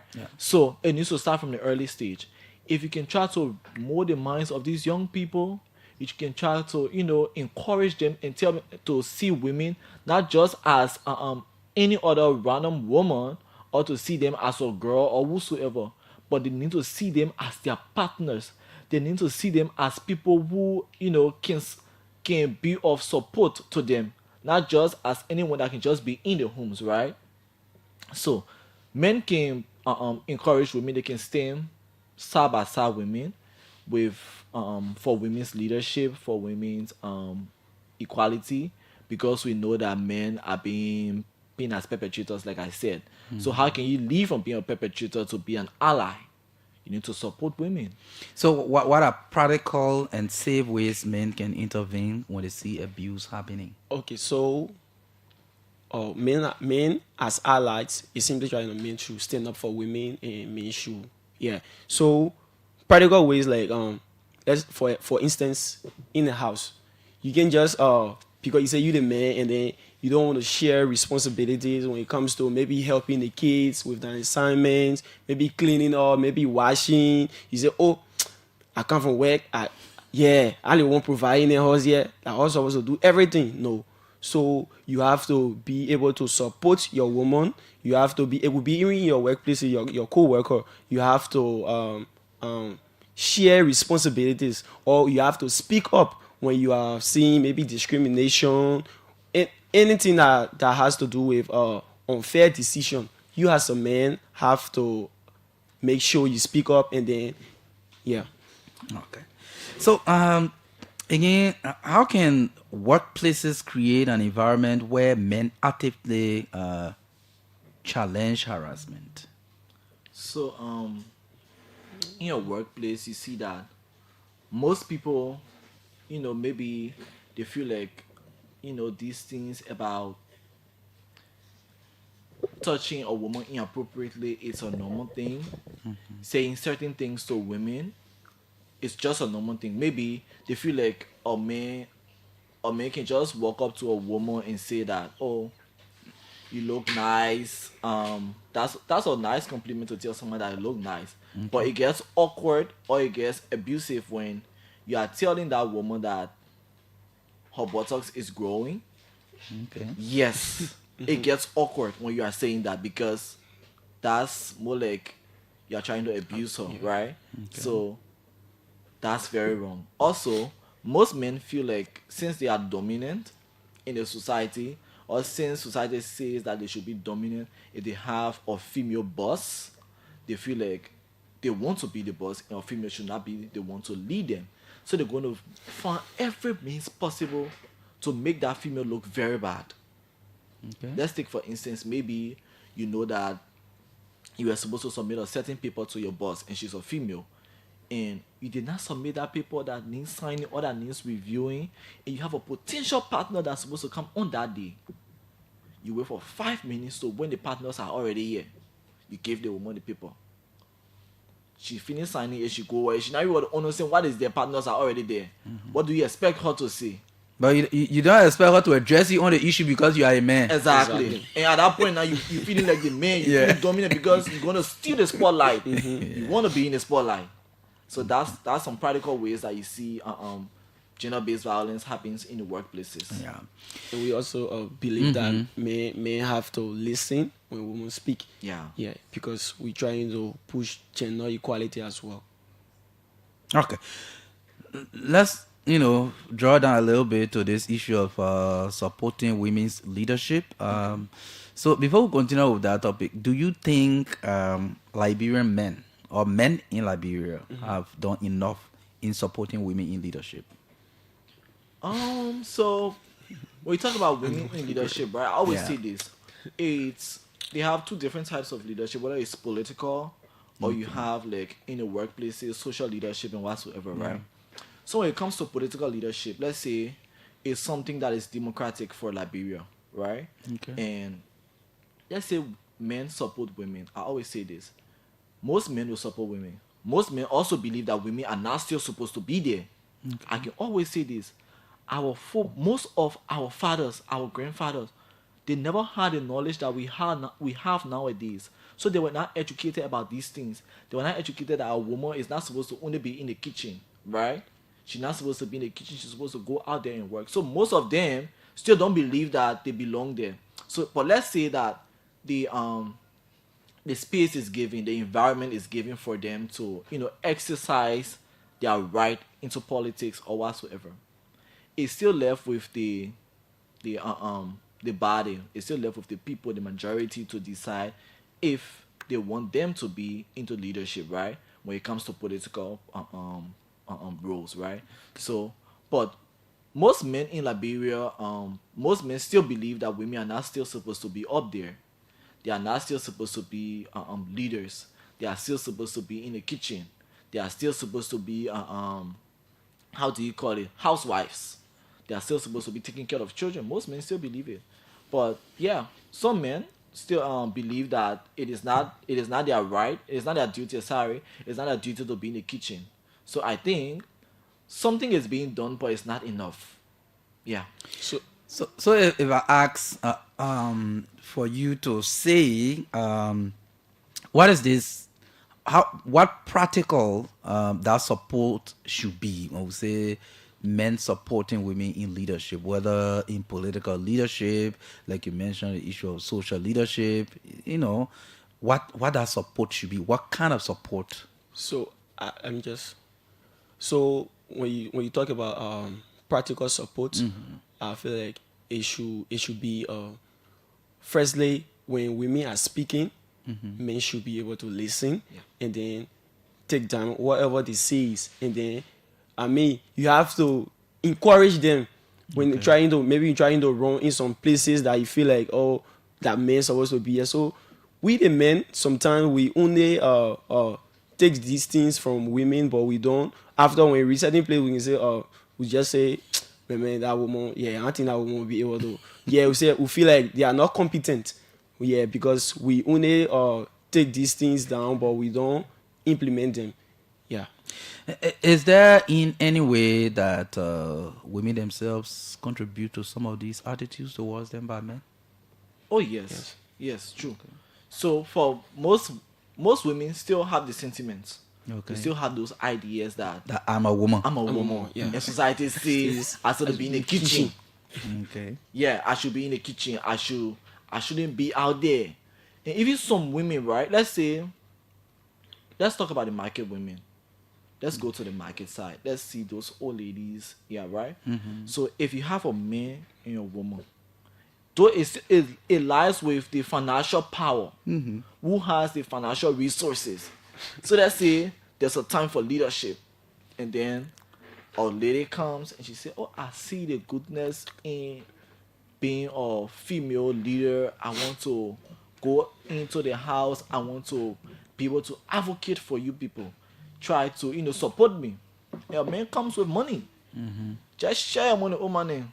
Get him maybe Vehicle rest or Yeah. they 5,000. man, you those old people now will say no. We're not going for that woman. That woman did not bring anything. That woman not get money. That woman not get money. They will carry that. So you think these are some of the things that place women at disadvantage, especially when it comes to political leadership? Yes, because they don't have most of them don't have the financial capabilities. They don't have the financial ability to, to say that they will be able to compete. Yeah, to compete with men. against men. Yeah. Because you see nowadays in the society, men control the money. Okay.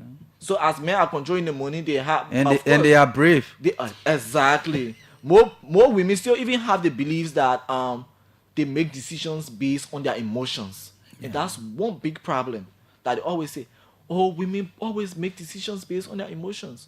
Yeah, at times you don't make decisions based on your emotions, but even men make decisions on and based on their emotions. When it comes to certain issues where you are confronted and you act right away, you act hastily, you make decisions based on your emotions. You don't think critically. Okay. What role does economic empowerment play in advancing women's leadership? Oh, I think that was a similar thing we're just discussing, right? Yeah. Like we're talking about economic development, right? Or empowerment. Like I said, the men holds the financial willpower. Men have the resources. Most men have the resources. They know how to control money, right? So mind you, women don't have the willpower to handle that kind of money. In most homes, right? You find out that men are the one who control the money. They just tell the woman, do this, do that, do this, do that, make a list of what you want, and then they give you the money. He's the one right? make the decisions. He's the one that makes the decisions. So it's still now it affects them on a broader perspective, because when, like I was saying, right, you go to run your campaign, you don't have money. How do you run your campaign? A man who has money, obviously he's gonna win, because he's gonna be he's gonna be all over the place. He's gonna be visible. He's gonna be giving out things. And mind you, we Liberians, we love things that have been given out. So now we're trying to change the dialectics wherein men, even though you have to make it a shared responsibilities, so that women too will be able to take their steps and be able to guarantee the home. You guys have to have that kind of a balance in the home. Even though we understand you the one providing, it doesn't mean that the woman can speak up when it comes to a certain issue. Yeah, so we're trying to change that. Okay, so challenging harmful social norms. What are some common or how can men stand firm in supporting gender equality without being ridiculed or isolated? This question is like, sometimes if you want to stand for women or some things that you think are affecting them, that they will be like, other people will be like, you're a man now, how can you, some of these kind of reactions to, So I've been placed in that position before for a lot of times. Like, I'm a man, what am I always pushing women? Why am I always pushing women? Like, we say this, women, let's say they have the voice. They have not just the voice, they have the voices, right? But their voices cannot be heard. And that's what we are pushing for. So as a man, that your voice can be heard, You can stick beside. You can serve as allies with women. Walk with them, hand in hand. Walk with them. Try to talk to them. There will be instances where people will try to ridicule you. They will tell you that you are a man. You're not supposed to be supporting women, right? You're supposed to be supporting men. You're supposed to be dominant, right? They will even want to they will even want to call you names, certain names that you know that would be very very bad for you, right? Trying to put you in a certain position that you are not in just because you're trying to support women. But yet and still, right? I always have this quote. I use it every time. A positive mind can never be distracted. Once I say that this is what I want to do, I want to support women. I want to walk hand in hand with women. I want to serve. I want to be as allies for them, with them, right? I will continue to do what I want to do. Men can say what they want to say. They can ridicule me for what I care, but that is what I want to do, and that is let's say an expected outcome that I expect to achieve at a certain time. Yeah, so that's the same thing of being, an ally. Yes. How on a larger scale can your work help other men have such similar thinking? Okay. When men trying to be allies, yes, with women, because he just shared personally what he believes. How can that belief spread across to like other men? Yes, myself too want to be an ally. Helping women achieve what they want to achieve, treating them equally in society. Okay, so that's what has brought me to Bankoran program that I have. Like I was telling the program manager of Organization for Women and Children that our organization is also involved in these things, right? So firstly, you have to make those young men understand their own rights. They need to understand how they are being affected by societal norms, right? Because if you don't know your rights, obviously you won't know how to advocate for other people. Yeah. So I always try to talk to them about their rights first, talk to them about how society has shaped we the men, and after we have those conversations, I now try to talk to them about women's right. I talk to them about how men can serve as allies, how men can be a bystander or positive bystander. We're talking about bystander. We're talking about in an instance where you see a woman is being abused, right? What do? Do you just sit for your hands and watch? Do you take immediate action? Do you call the police? Those are bystanders intervention. I talk to them about bystander interventions, and that is very important. You see, most times when I'm having these discussions with my friends in school, because I'm attending Stella Marie University, I'm having this discussion with them. They give the listening ears. We men we never most of us we never had that opportunity to have sat with our parents or people to talk about these things. So when they see these things coming up, they can really be open about it because it's more like a safe space for them. Peer-to-peer education. We relate to each other more than we can relate to adults, right? So it's very interactive and they really, really listen to that.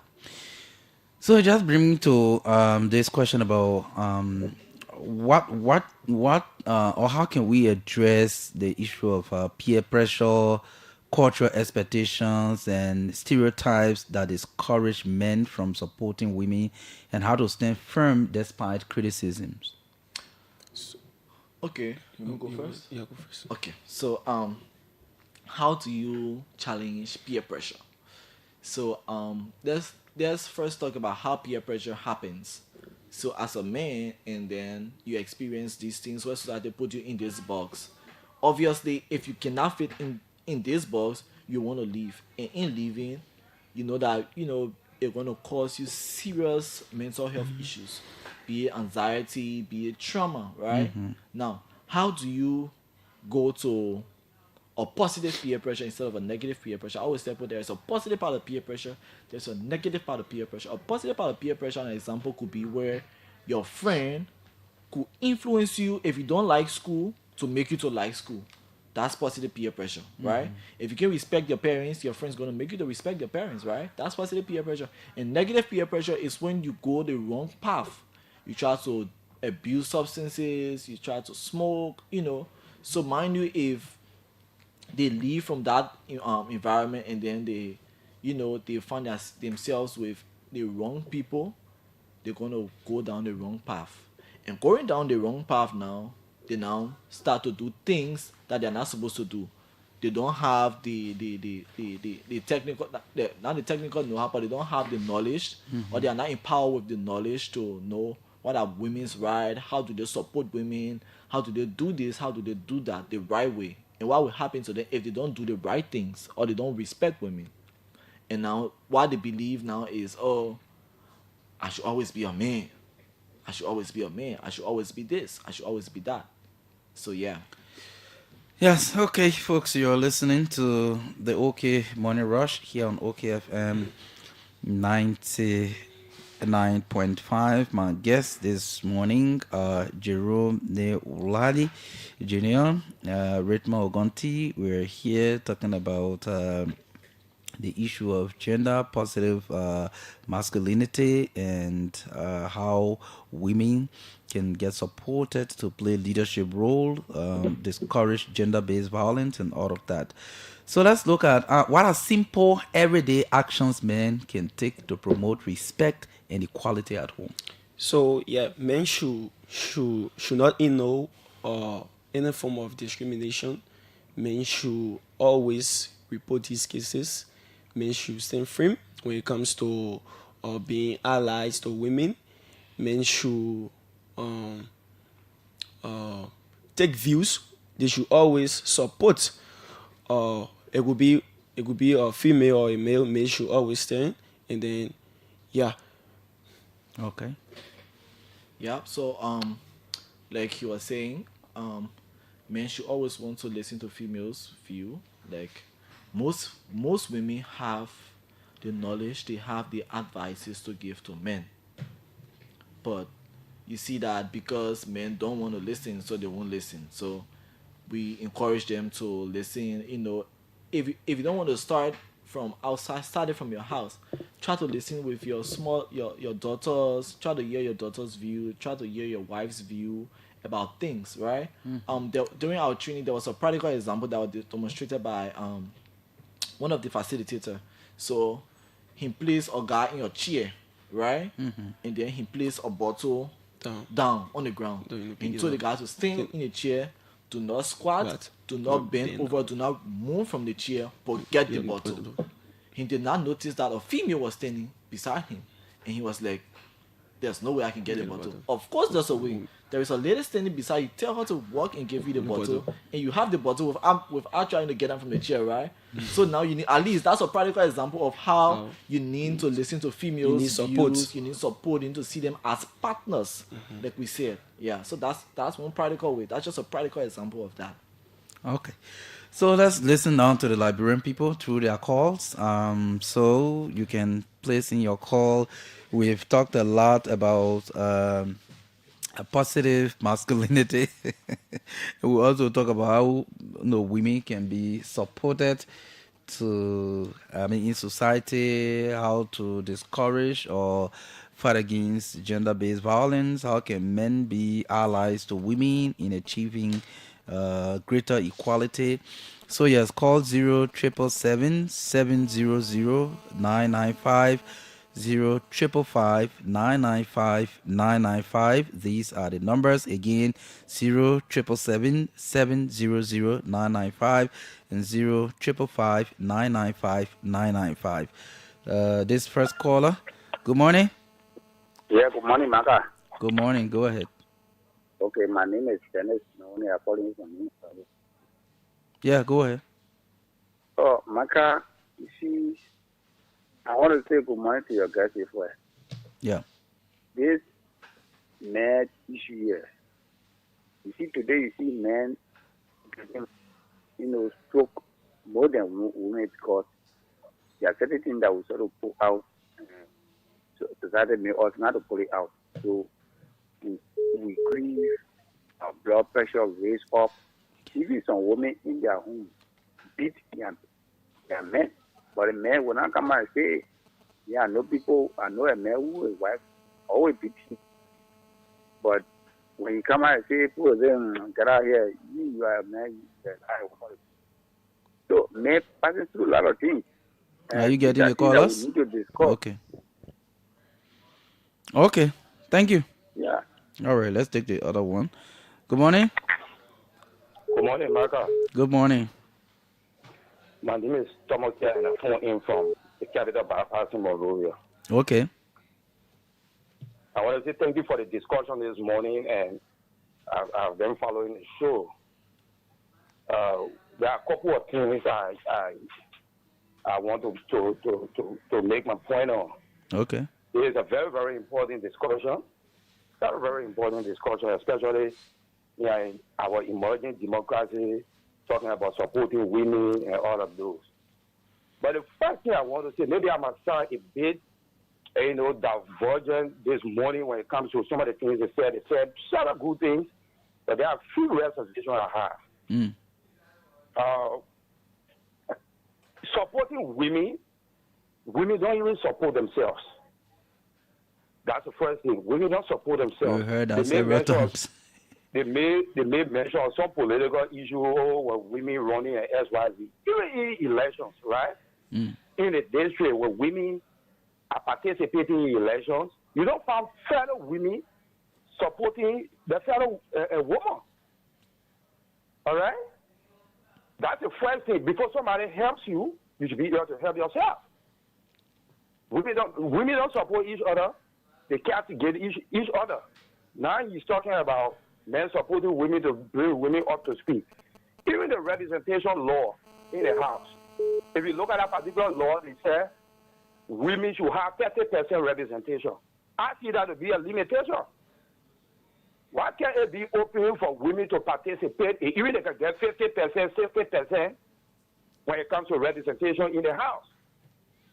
But there's a limitation that says women, you should be able to support women for them to have 30% representation out of the 100%.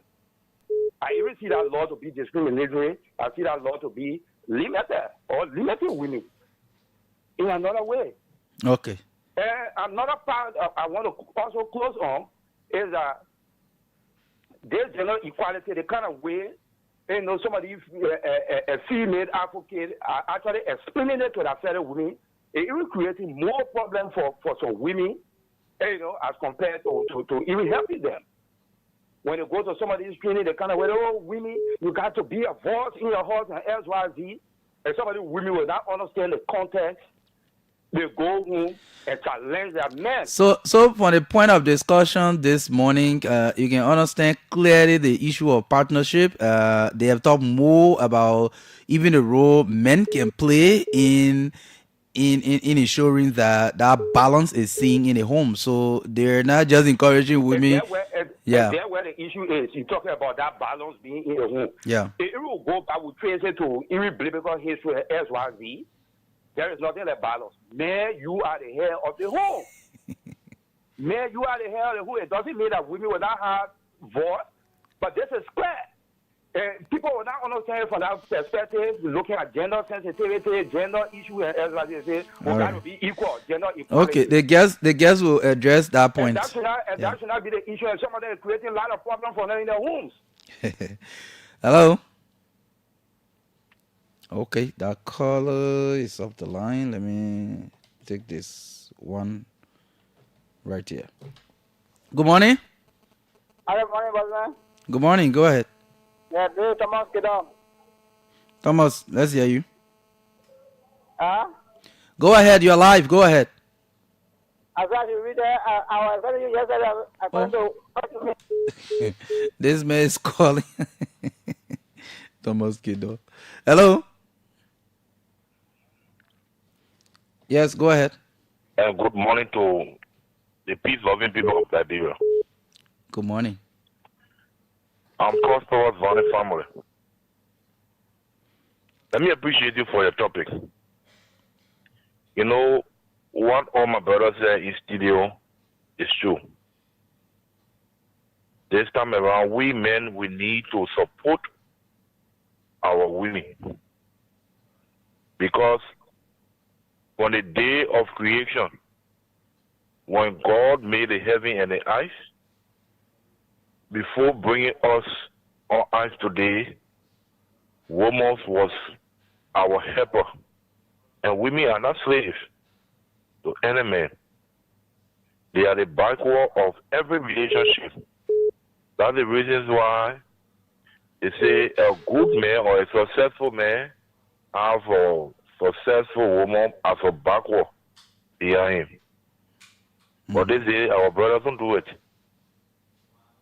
On a serious note. So I want to appreciate them that they continue the sensitization of this identical movement. So I will be with them, and I'm with them, and I will also be as a piece or propaganda of this identical information in the various community and that of countries. Thank you. Okay, thank you. So, and one important thing they mentioned, which is very key, is that society place upon men some kind of should I call it position that says as a man you're not supposed to cry, you always supposed to be strong in defending yourself. So to the extent that some people when their child does something somewhere and that child is disciplined as men, are you going to go defend the child in a very negative way, So I mean these kind of information are very important for the public. Good morning. Let me see. This one is. Sorry, I'm trying to. Yes, go ahead. This is Hussein calling from Panazé. Okay. The issue of being discussed in studio that the reason there is women. First of all, they made ourselves to be at the back because how even the way we discussing issues on the radio. Is it that they are doing it or it's a kind of societal issue? They are doing it. It's not society because even the discussion you're having on radio now, how many of the women will call or how many of them listen to radio? Because when you listen to radio, you learn some things that you have to go. But they hate to listen to radio, and even at home, the people we agree that let's do general balance. It's not equity. In a home, you know that the men get it. You get the money for you to support the home. You will not do it, but you want for the man to do everything. And you know the man too, nah, human being. That's why the man is the head of the home. But in our life, when you get it in, you can do it. But they feel that they have no money, it should only be used for them. And when you do things like that, then you will all be making yourself to be young. So like talk about quality. You put discourse on the radio every day. You don't listen to the radio. You don't know how the country is going. Then you say that could just be another case, but there are other cases where women play very important role in the homes. Yeah, they play important role in the home, but even not just beside your kitchen role. I'm talking about. They make meaningful contribution economically in the homes. But economic contribution we are discussing now, most of them they feel that they are not to contribute to the home. They feel that they are not to contribute to the home, and it's not true. So that while some of these talk shows are very important to provide the kind of education to everybody, whether man or woman, But thank you. Yeah, thank you. All right. Good morning. Good morning. How you doing? Good morning. One of the points you made, the previous caller made that talk is because most of the time they really don't participate on these kind of discussions by calling and stuff like that. But let's hear you, Chief. Yeah, by way of introduction, my name is Musa Hassan Jalo from West. Okay. All of the points they got in video, these are sensitive points, but our women sometimes limit themselves to we the men in various ways. How can you see a moment of money to do business and you say you should not check on her? You should not ask her. How can you get a Why woman? you give a woman money to do business and say you should not do what? I'm saying to you, I'm asking you. These are some of the problems. No, we want to get the question clearly. That's why the guys will answer. They are taking notes. They will answer. But I just wanted to get the question clearly. How can you go to a business insisting that you want to do a business without yourself? Well, your line is actually breaking, but I don't know. For me, I didn't really get you clearly. Somebody will call me. You can call me back. I'll pick your call. Sorry, it's because the other caller was on the line. Just call me back. I will pick your calls. Anything. Then we may not calling you. Won't call. Call. We will pick your call. Hello. Marka, Yes. Good morning. good morning. Morning. And let me say good morning to your guests. So my name is Stephen Sobin, and I'm in Monrovia. Where I follow the conversation, and I think I have interest in the conversation because it is a very good thing for us to give full support to our female counterparts. But there are just some, some fundamental issues that some of the women, have. Every time people try to talk about me, I have signed up to support women participation. You're sounding low. Just raise your voice a Hello? little bit. Yes, I Yeah. said I have signed up to support women participation into leadership, and that we must stop domestic violence against women. Okay. Because they too have responsibility, they too have something that they can contribute, not only to the women, but even to the society. Okay. Well, is it, Marka. What must happen last is that, Marka, let's go to elections. I heard one of the guests talking. Let's go to elections and see what happens. The very women will not want to vote for that friend women. If that the very women will be the ones castigating that woman. But let the men play their role and and leave that to them. So you can But to actually get women fully participate. all right, thank you. Let me take this call. Good morning. Morning, Martha. How are you this morning? Yes, I'm okay. Okay, I want to say thank you to your studio guest. But I wanted to answer a guy, someone that called and then that even in the Bible, Yes, please call your name. Please call your name. You're talking to Helen Lansong. He's the publisher for the Women Voices newspaper. Okay, go ahead. Yeah, and then he said even in the Bible, it's not balance. I want to say specifically in Liberia, most women, probably if we go for training or advocating that women should take, their seat at the table, we have explained to them that they shouldn't just sit back. Because of that, you see more women have taken this thing to even support the homes. Mm-hmm. Right now, I don't have the survey or go in the market and look at the cross-border women. Most women now that even sending their children to school in the men don't even have the money. The women are there, they have tried their labors, they have doing well because of the advocacy, because of the support, the way we explain to them, we go for training. They are no more sitting at the back and they know that it's what they are supporting those men. Most of the men that you looking around, you see that they are playing doodle in the communities. And you see the women going, looking for fish to sell. They are going in the market to make ends meet. So I want them to really change their mind, that notion. And you see the team in your studio there, teaching people how to support women. And you see another person calling because they have in that mindset. People should really change their mindset because the women are taking over. Women sending their children to school. Women doing, almost everything in the home.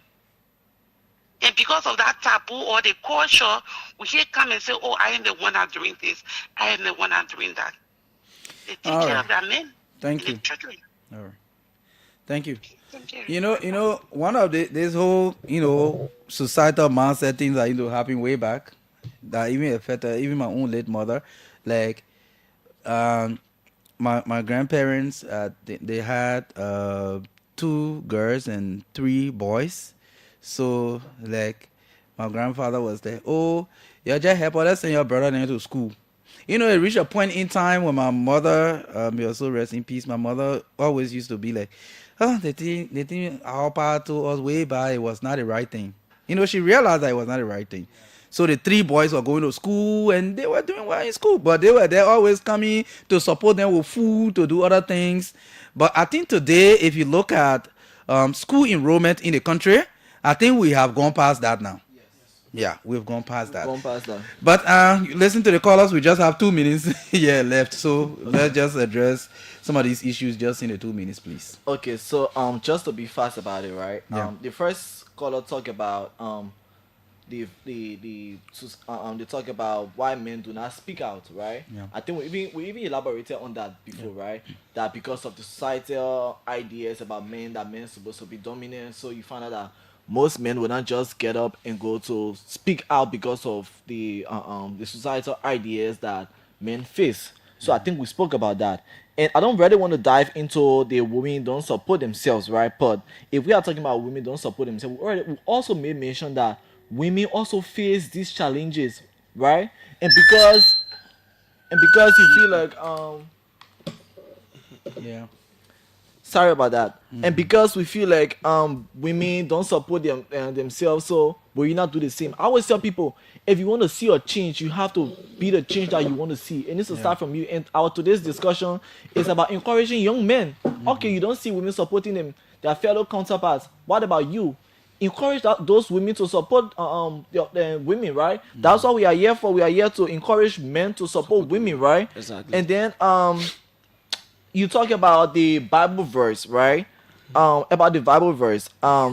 In Genesis 2 verse 24, it says, "Therefore shall a man leave his father and his mother, and shall cleave unto his wife, and they shall be one flesh." Exactly. They didn't say that the man will control his woman, the man will do this, right? So even if you are saying that a man should be head of a home, it doesn't talk about violence. It doesn't talk about domestic violence, right? It just means that the man will lead the home. Leading the home doesn't mean he should be dominant in the home. It just means that he should, in leading, you need to have people that will support you, that will be partners when you are leading the home. That's what they are talking about, right? And the thing about women are calling, yeah, maybe most men are busy in the market selling in other places, right? Like the other person was trying to ridicule men. No, maybe other men will want to sit home, like you are saying, men are playing Ludo, men are doing this, men are doing that, right? So I think most men counter reaction. Exactly. So you know, once you give an action, there'll be a counter reaction, right? So just we are just talking about this on a basic level because we don't have much time, but we staying firm and we want to say that this project is under the Women and Children, the Organization for Women and Children, in partnership with the African Women Leadership Network, under the WYDE project, and the funds is from the UN Women and the European Union. So we want to say thanks so much for those partners and sponsors for making this very good initiative. You know, you don't find these things most often in the society engaging men. Men engagement is limited. So we want to say thanks to them, especially the Organization for Women and Children, for getting us here today. Okay, time is out. Yes, thank you. Finally, just you, 30 seconds. Oh, okay. So for one of the callers that said that I just want to speak. Just close up. Just say your parting comments. That go. All right. So I want to say thank you again to the partners, and thank you for having us here today. And yeah, we are grateful to speak on these issues that are affecting us in the society as well. We hope and pray that these things be reimagined, meaning when it comes to positive masculinity. Yeah. So thank you very much. Okay. Thank you. So I like how Jerome can call his name so fast, like it's just so it's Jerome Ni Wulali Jr. and then Raymond Ogonti. They've been my guests here this morning, been following the activities, and thought to have them here this morning to talk more about these things. Thank you so much for coming. Thanks to Blessing Nivland, Abraham Kane, and the entire team. Fatu Kamara was here. My name is Marka Davis, son of the late Baptist Deacon. Bye-bye.